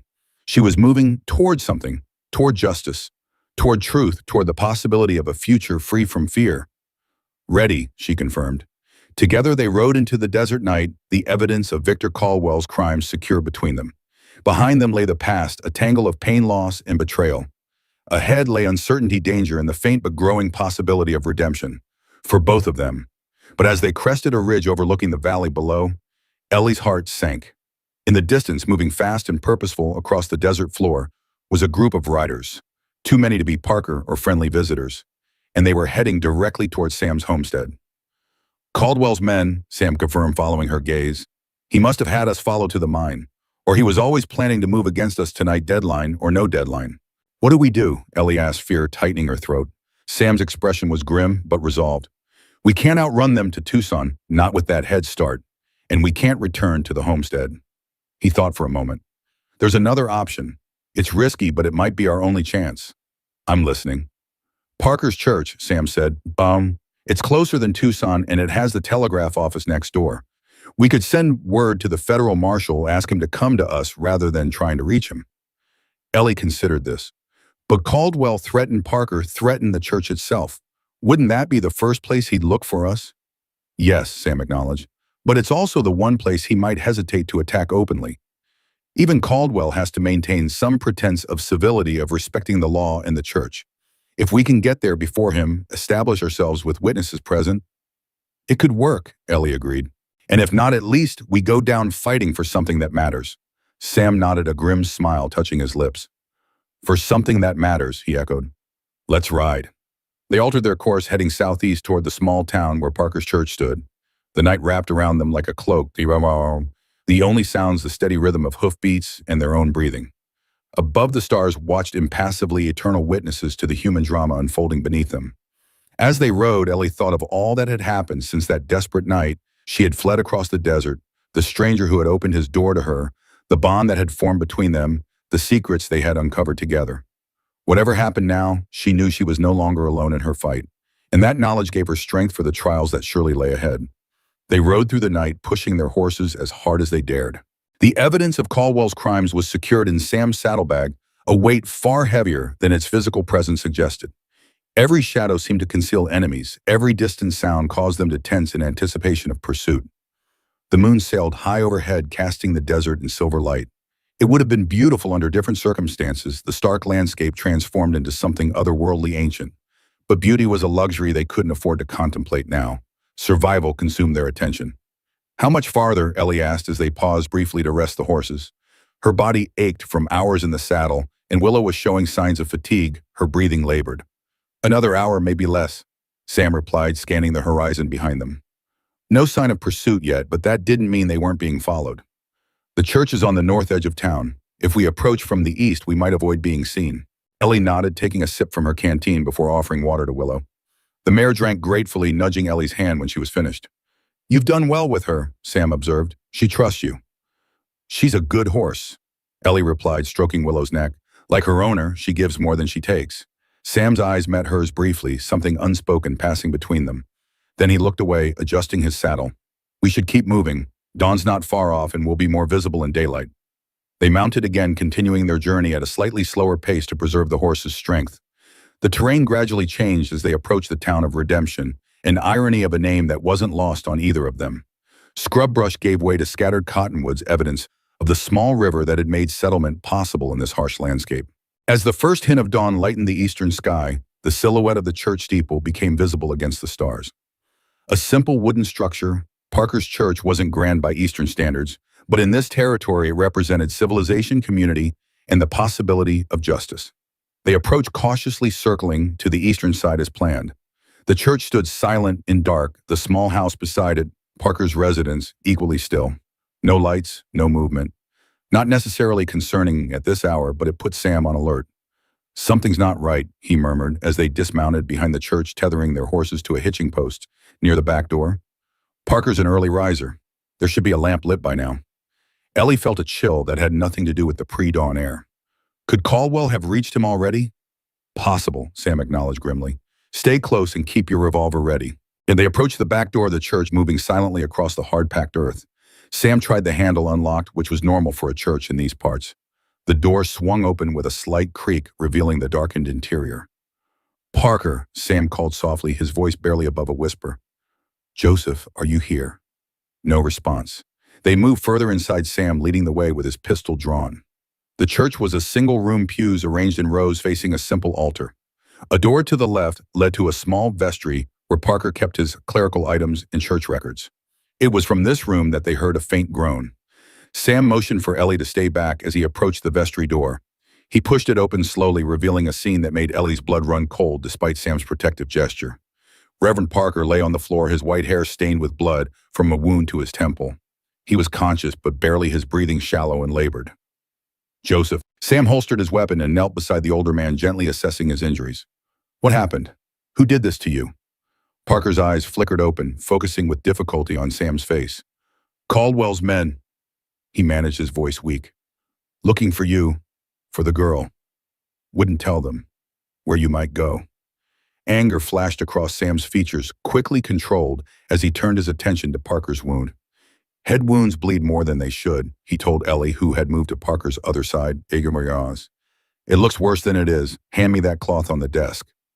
Ellie did as instructed, watching as Sam cleaned the wound with practiced movements. Will he be all right? She asked. With rest and care, yes, Sam replied. But we need to get him somewhere safer than this.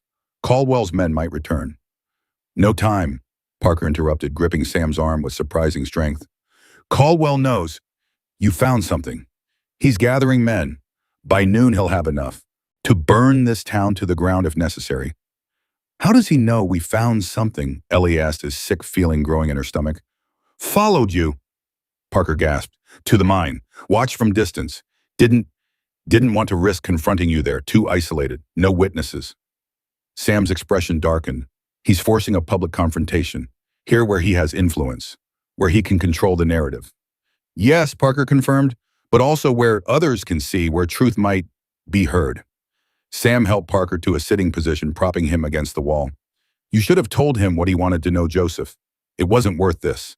A ghost of a smile touched Parker's bloodied lips. Some things are worth any price, Samuel. You taught me that.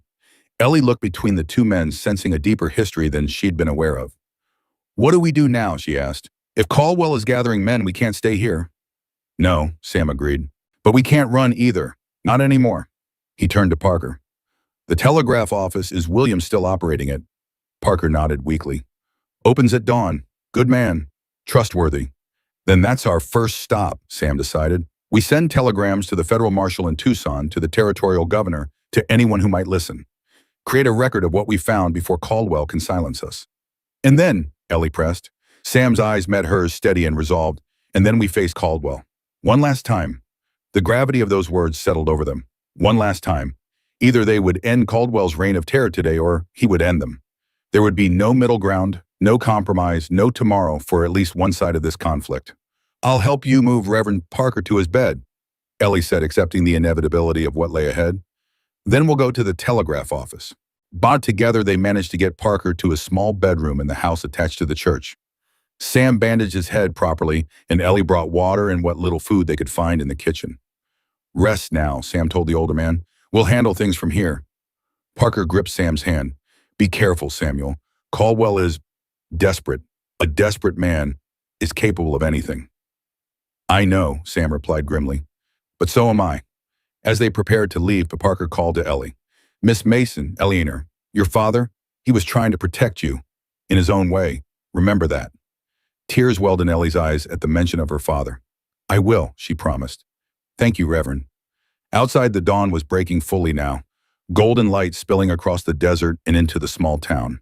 A few early risers were visible on the main street, shopkeepers opening their establishments, a blacksmith already at work at his forge. Normal life continuing, unaware of the storm gathering on the horizon. The telegraph office was a small building near the center of town, its windows already lit. Sam and Ellie approached, cautiously alert for any sign of Caldwell's men. But the streets remained peaceful for now. The operator Williams looked up in surprise as they entered. A thin man with spectacles and a perpetual ink stain on his right hand, he recognized Sam immediately. Major Holloway, he greeted him. Early for you to be in town, isn't it? Urgent business, William, Sam replied. I need to send several telegrams immediately.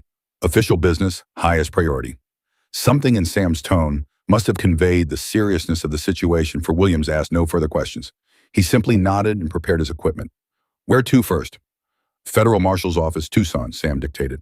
Attention, Marshal James Davidson. Evidence of war crimes committed by Victor Caldwell. Former Confederate captain discovered. Documentation of Willow Creek Massacre, 1864. 37 civilians executed on Caldwell's orders. Request immediate assistance in redemption. Witnesses at risk. Signed Major Samuel Holloway, U.S. Army retired. William's eyes widened as he transmitted the message, but he made no comment. Now to the territorial governor. Sam continued. Same message, but add Caldwell threatening violence against town of Redemption. Civilian casualties likely without intervention. They sent 3 more telegrams to the commander of the nearest army post, to a journalist Sam knew in Santa Fe, who had written exposés on corruption in the territories, and finally to a former comrade of Sam's who now served as a judge in Denver. That should create enough official awareness to make Caldwell think twice, Sam said as William sent the final message, and ensure that if anything happens to us, the truth doesn't die with us. Responses may take hours, Williams warned. Assuming the lines stay up, he glanced nervously out the window. Word is that Caldwell's in a dangerous mood. His men were asking all over town yesterday about you, Major. I know, Sam replied grimly. Keep your head down today, Williams, and if any responses come through, take them directly to Reverend Parker at the church. He's been injured, but is safe for now. Williams nodded, understanding the gravity of the situation without needing details. God be with you, Major, and you, ma'am, he added, tipping his head to Ellie. Outside, the town was coming fully to life now. More people moving about the streets. Some nodded to Sam in greeting. Others simply stared curious about the woman at his side. Ellie felt exposed, vulnerable under their gazes. How many of these townspeople owed allegiance to Caldwell, whether through fear or financial dependence? How many would stand aside if violence erupted? What now? She asked quietly as they walked back toward the church. Now we secure the evidence, Sam replied. Make copies of the most damning documents, hide them in different locations. Then we prepare for Caldwell's arrival. You really think he'll come himself, not just send his men? Sam's expression was grim, but certain. Oh, he'll come. This is personal for him now. Not just about silencing us, but about finishing what began in Tennessee. He won't delegate that satisfaction to anyone else. They returned to the church, checking on Parker, who was sleeping fitfully, the bandage on his head already showing spots of fresh blood. Sam changed it carefully, trying not to wake the older man. He needs a doctor, Ellie observed worriedly. The town doctor is Caldwell's cousin by marriage, Sam replied. We can't risk it. Parker's tough, tougher than he looks. He'll pull through. They set to work copying the most incriminating pages from Hargrove's journal, as well as the military reports that had never been filed. Sam's handwriting was neat and precise, documenting the horrors of Willow Creek with the same detachment that Hargrove had employed. But Ellie could see the tension in his jaw, the tightness around his eyes as he wrote. This brings it all back, doesn't it? She asked softly. The war, the aftermath. Sam paused, staring at the page before him. Yes, he admitted, but it's not just the memories that are difficult. It's knowing that if I had made different decisions, acted on different intelligence, none of this might have happened. Those villagers might still be alive. Your father might still be alive. You might never have been forced into marriage with a monster. You can't know that, Ellie countered. The war created thousands of Caldwell's men who used conflict as an excuse for cruelty, who brought their violence home when the fighting ended. If it hadn't been Willow Creek, it might have been somewhere else. Someone else. Sam looked up, studying her face. When did you get so wise? He asked, a hint of admiration in his voice. I've had a good teacher these past weeks, Ellie replied. A man who showed me that our past shapes us, but doesn't have to define us.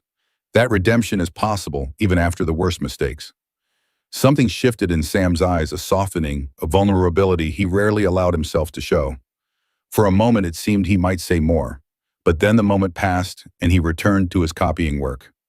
We should finish this, he said. Time's running short.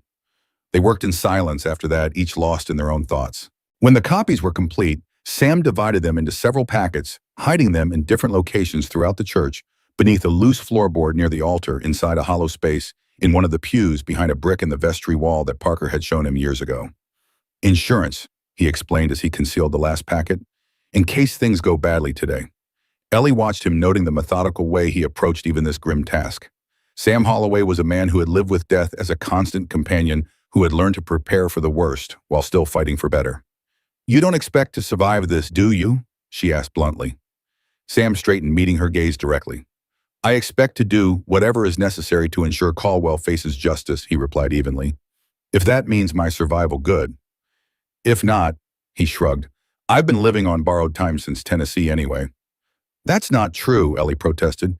Your life has value, Sam. What happened in the past, all of it doesn't diminish that. Sam's expression softened slightly.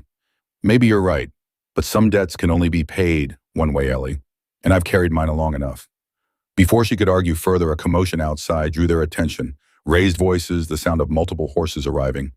Sam moved to the window, peering cautiously through the curtain. Caldwell, he confirmed grimly, with at least 15 men. They're gathering in front of the church. Ellie joined him at the window. Sure enough, Victor Caldwell sat astride his black stallion in the center of the churchyard, surrounded by armed men. He was dressed formally, as if for a social occasion rather than a confrontation. Black suit, crisp white shirt, silver bolo tie. The scar on his face stood out starkly against his tan skin, a physical manifestation of the darkness within. Major Holloway, Caldwell's voice carried clearly pitched to be heard inside the church. I know you're in there with my wife. I've come to reclaim what's mine as promised. Send her out along with the documents, and this can end peacefully. Sam turned to Ellie, his expression grave. Stay here, he instructed. If things go badly, take the original evidence and run. There's a back way out of the vestry that leads to the cemetery. From there, you can reach the horses. I'm not leaving you to face him alone, Ellie insisted. This isn't a debate, Sam replied firmly. Someone has to survive to ensure the truth comes out. That someone is you, Ellie. Promise me. The echo of his words from days earlier wasn't lost on her. Once again, Sam was placing her safety, her survival, above his own. But this time the stakes were even higher. I promise, she said finally, but only if there's truly no other option. Sam nodded, accepting her condition. Then he checked his revolver one last time before moving to the church door. Taking a deep breath, he opened it and stepped onto the porch facing Caldwell and his men with apparent calm. This is a house of God, Caldwell, he called. I thank you to show some respect.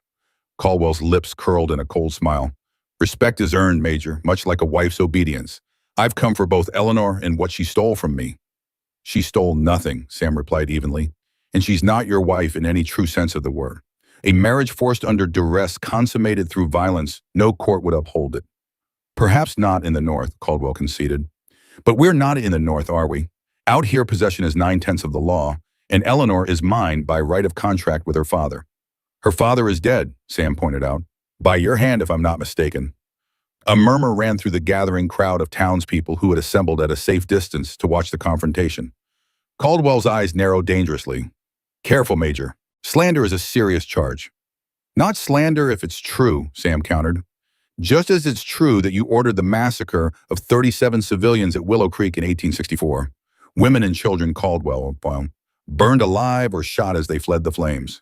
Another louder murmur from the crowd. Caldwell's face darkened with anger. That's enough, he snapped. You've said your piece. Now send out the girl and the documents, or we'll take them by force. From her position just inside the doorway, Ellie could see the tension in Sam's shoulders, the careful way he maintained enough distance from Caldwell's men to have reaction time if needed. He was outnumbered, outgunned, yet he stood his ground with a dignity that made her heart ache. The documents have already been copied, Sam informed Caldwell. Telegrams sent to the federal marshal, the territorial governor of the army. They know what you did, Caldwell. They're coming. It's over. For the first time, uncertainty flickered across Caldwell's face. He glanced at the telegraph office visible down the street, then back at Sam. You're bluffing, he decided. There hasn't been time. We rode through the night, Sam replied simply.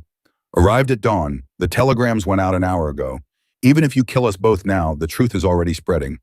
Like fire, he added pointedly, consuming everything in its path. The reference to fire to Willow Creek, to the method of Caldwell's greatest crime, was deliberate and effective. Caldwell's face contorted with rage, his control slipping. Enough, he shouted. I didn't come to bandy words with a failed officer who couldn't even save his own family from a fire he caused. He turned to his men. Bring them both out. Now. Several men dismounted, moving toward the church with guns drawn. Sam's hand moved to his holster, but he didn't draw yet. Last chance, Caldwell, he warned. Ride away now. Face the justice that's coming with some dignity. Justice? Caldwell laughed bitterly. There is no justice in this world, Major, only power. And I still have more of that than you. As his men reached the church steps, Ellie made her decision. She wouldn't hide while Sam faced this alone. Opening the door wider, she stepped out to stand beside him, her own revolver held steady in her hand. That's where you're wrong, she said clearly. True power isn't in how many guns you command or how much fear you inspire. It's in the truth. And the truth about you, Victor Caldwell, is that you're a coward who burns women and children alive to feel strong. Caldwell's eyes widened at the sight of her, then narrowed dangerously.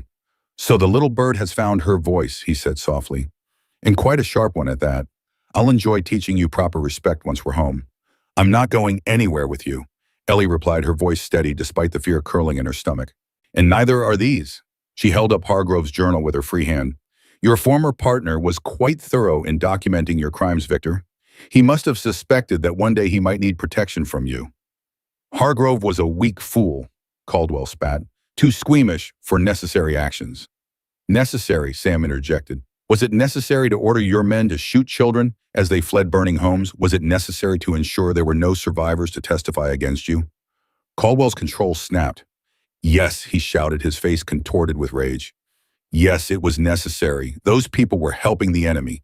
Your men, Holloway, they deserved what they got, every last one of them. A shocked silence fell over the churchyard. Caldwell seemed to realize too late what he had admitted, and in front of dozens of witnesses. His face paled slightly, then hardened into a mask of cold determination. Take them, he ordered his men. Kill the major if he resists. Bring the girl to me unharmed. What happened next unfolded with the terrible clarity of violence long anticipated. The first of Caldwell's men reached the porch, lunging for Ellie. Sam moved with the speed and precision of a trained soldier, his revolver clearing its holster in one smooth motion. The shot echoed across the churchyard, and the man fell backward, clutching his shoulder. Then chaos erupted. Gunfire exploded from multiple directions as Caldwell's men opened fire. Sam pushed Ellie behind him, returning fire with methodical precision. Two more of Caldwell's men fell before a bullet struck Sam in the side, staggering him. Sam, Ellie cried, supporting him as he stumbled. Inside, he gasped. Go back inside. They retreated into the church, bullets splintering the doorframe around them. Sam positioned himself at a window, continuing to fire despite the blood staining his shirt. Ellie took up position at another window, her heart pounding, but her hands steady as she aimed and fired at the men attempting to approach the church. We need to hold them off, Sam said through gritted teeth. The longer this goes on, the more witnesses, the more chance of help arriving. Outside, Caldwell was shouting orders, reorganizing his men for a more coordinated assault. Townspeople were scattering, some running for safety, others braver or more foolhardy, staying to watch from whatever cover they could find. You're hit, Ellie said, glancing at Sam's wound. Let me help you. No time, he replied. Save your ammunition. Make every shot count. The firefight continued, minutes stretching into what felt like hours. Sam's breathing grew more labored, his movements slower as blood loss took its toll. But he never stopped, never yielded his position. Ellie fought alongside him, her initial terror giving way to a cold, focused determination. She would not let Caldwell win. Not after everything they had discovered, everything they had endured. A lull in the shooting allowed Ellie to risk a glance outside. Several of Caldwell's men were down, either dead or wounded. Others had taken cover behind horses, wagons, whatever was available. Caldwell himself had dismounted, taking shelter behind a water trough. They're regrouping, she reported to Sam. At least 5 men down, maybe more. Sam nodded, pressing a hand to his bleeding side. They'll try to circle around, come in through the back. We need to... He was interrupted by a thunderous crashing sound as the back door of the church splintered inward. 3 of Caldwell's men burst through, guns raised. Down, Sam shouted, pushing Ellie to the floor as bullets tore through the air above them. They scrambled for cover behind the solid oak pews, returning fire as best they could. One of the attackers fell, but the other 2 kept advancing, joined now by more men entering through the shattered door. The vestry! Sam gasped, his face pale with blood loss. Go, Ellie. Now. Not without you, she insisted, firing again to keep their attackers at bay. I'll cover you, Sam promised. But you need to go. Get the evidence out. Remember your promise. Ellie wanted to argue to refuse, but the look in Sam's eyes, determined, accepting, almost peaceful, stopped her. This was his choice, his way of finding the redemption he had sought for so long. I'll make sure they pay, she whispered. All of them. Sam nodded once, then turned to face their attackers. On 3, he said. 1, 2, 3. He rose from cover, firing rapidly to draw attention, while Ellie darted toward the vestry door. Bullets splintered the wood around her, but none found their mark. She reached the door, throwing herself through it as Sam continued to provide covering fire. The vestry was small, containing only a desk, a cabinet for clerical robes, and a narrow door that led to the cemetery behind the church. Ellie moved quickly, securing Hargrove's journal and the other original documents in a satchel she found hanging on the wall. As she prepared to leave, a faint sound caught her attention, movement from the adjoining room where they had left Parker resting. Cautiously, she opened the connecting door. Parker was awake, sitting up in bed with a shotgun across his lap. "Miss Mason, he greeted her, his voice weak but determined. "I heard the shooting." "Caldwell's men are attacking the church," Ellie explained quickly. "Sam is holding them off, but he's wounded. I need to get the evidence out." Parker nodded, understanding immediately. "Take the cemetery path," he instructed. "Follow it west to the river, then north. There's a small cabin there used by trappers. You'll be safe until help arrives." "And what about you?" Ellie asked, concerned by the pallor of the older man's face. "I'll help Sam," Parker replied, attempting to rise despite his obvious weakness. "This is my church. I won't abandon it or him." Ellie hesitated, torn between her promise to Sam and her reluctance to leave both men to face Caldwell alone. But the sound of gunfire intensifying in the main church decided her. The evidence was too important to risk. "Be careful," she urged Parker. "Both of you." Parker managed a weak smile. "Go with God, child. And remember, even in the darkest night, dawn will come." Ellie nodded, blinking back tears as she turned toward the back door. She paused with her hand on the latch, listening to the battle raging in the church. Sam's distinctive revolver still firing, meaning he was still alive, still fighting. It gave her the strength to pull open the door and step into the morning sunlight. The cemetery stretched before her, a peaceful contrast to the violence she had just left. Rows of simple wooden crosses marked the final resting places of redemption's citizens. Ellie moved quickly between them, heading for the west gate that would lead to the river. She had almost reached it when a voice froze her in her tracks. "Going somewhere, Eleanor."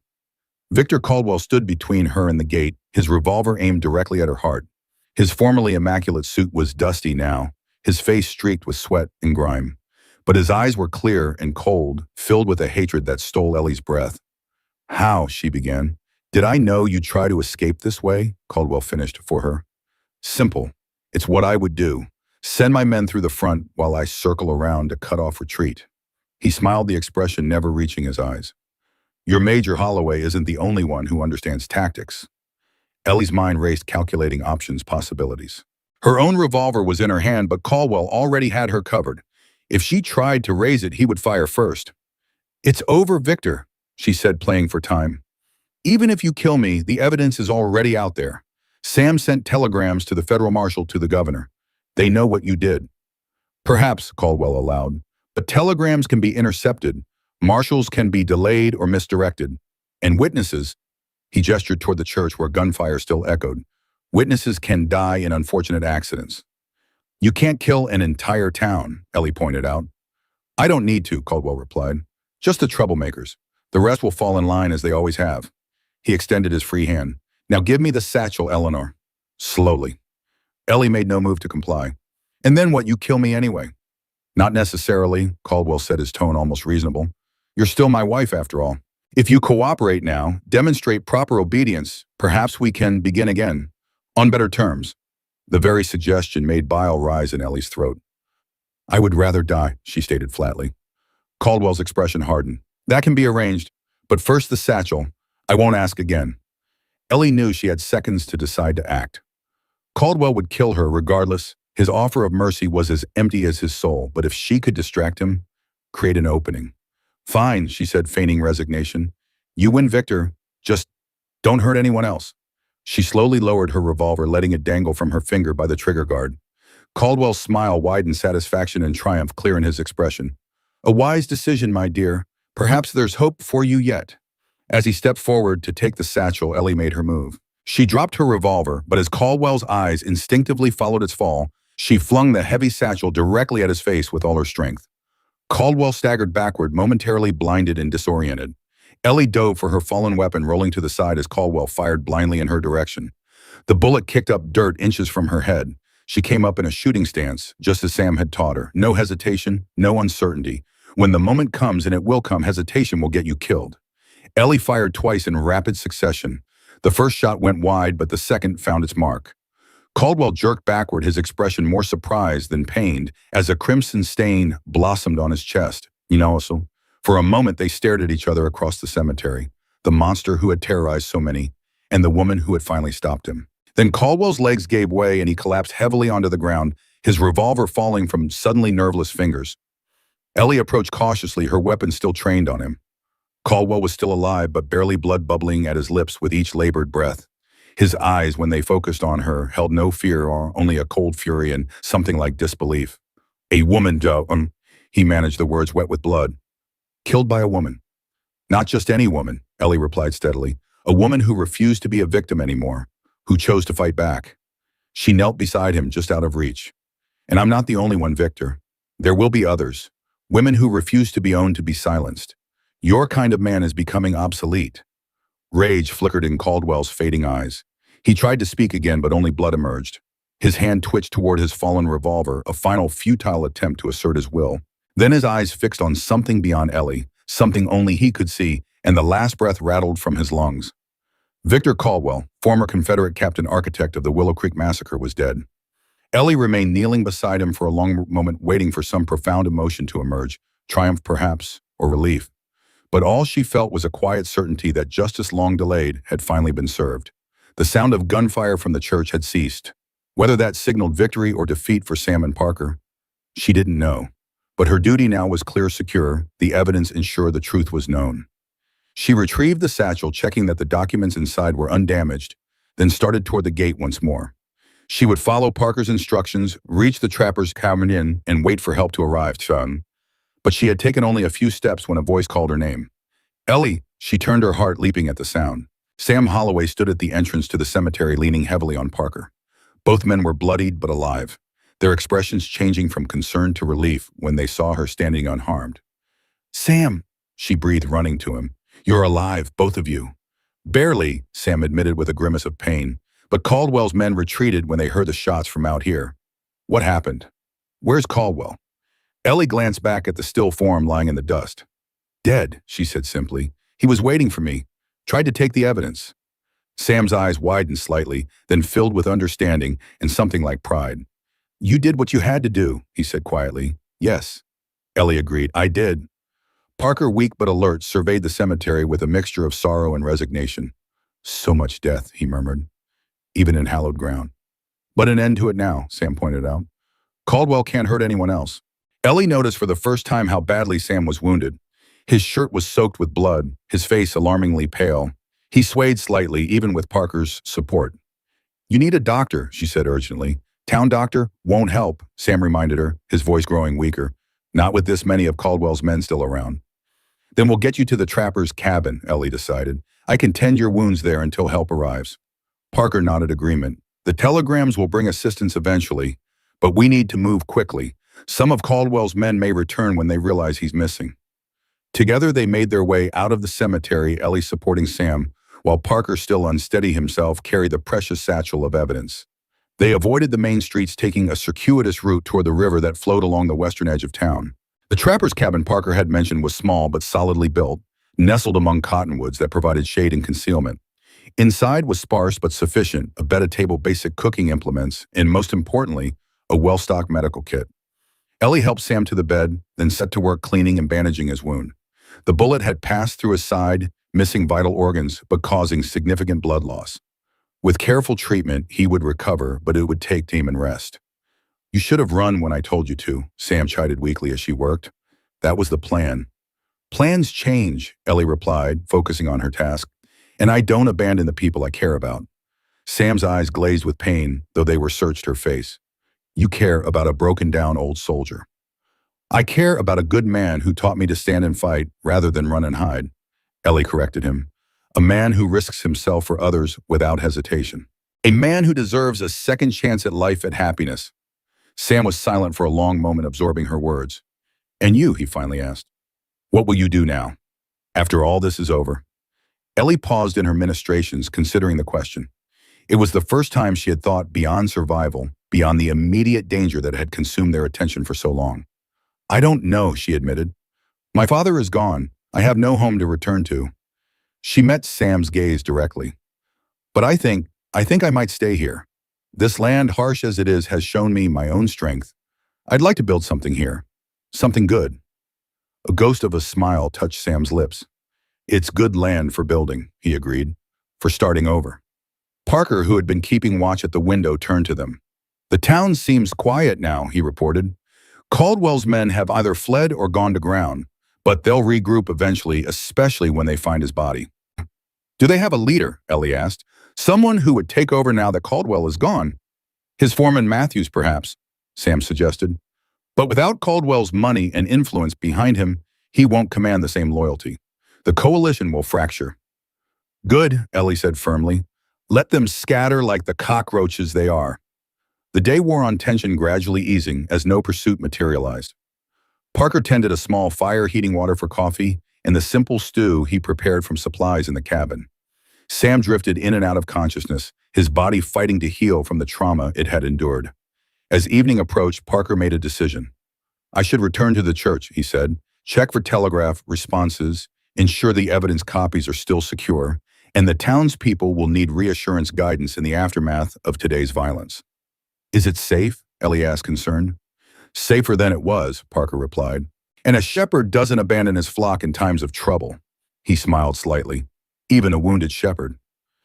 After Parker had gone, promising to return by morning, Ellie sat beside Sam's bed, watching the rise and fall of his chest as he slept. His face in repose looked younger. The lines of worry and guilt temporarily smoothed away. She found herself wondering what he had been like before the war, before the tragedies that had shaped him into the man she knew. Outside, the sun began to set, painting the desert in familiar hues of gold and crimson.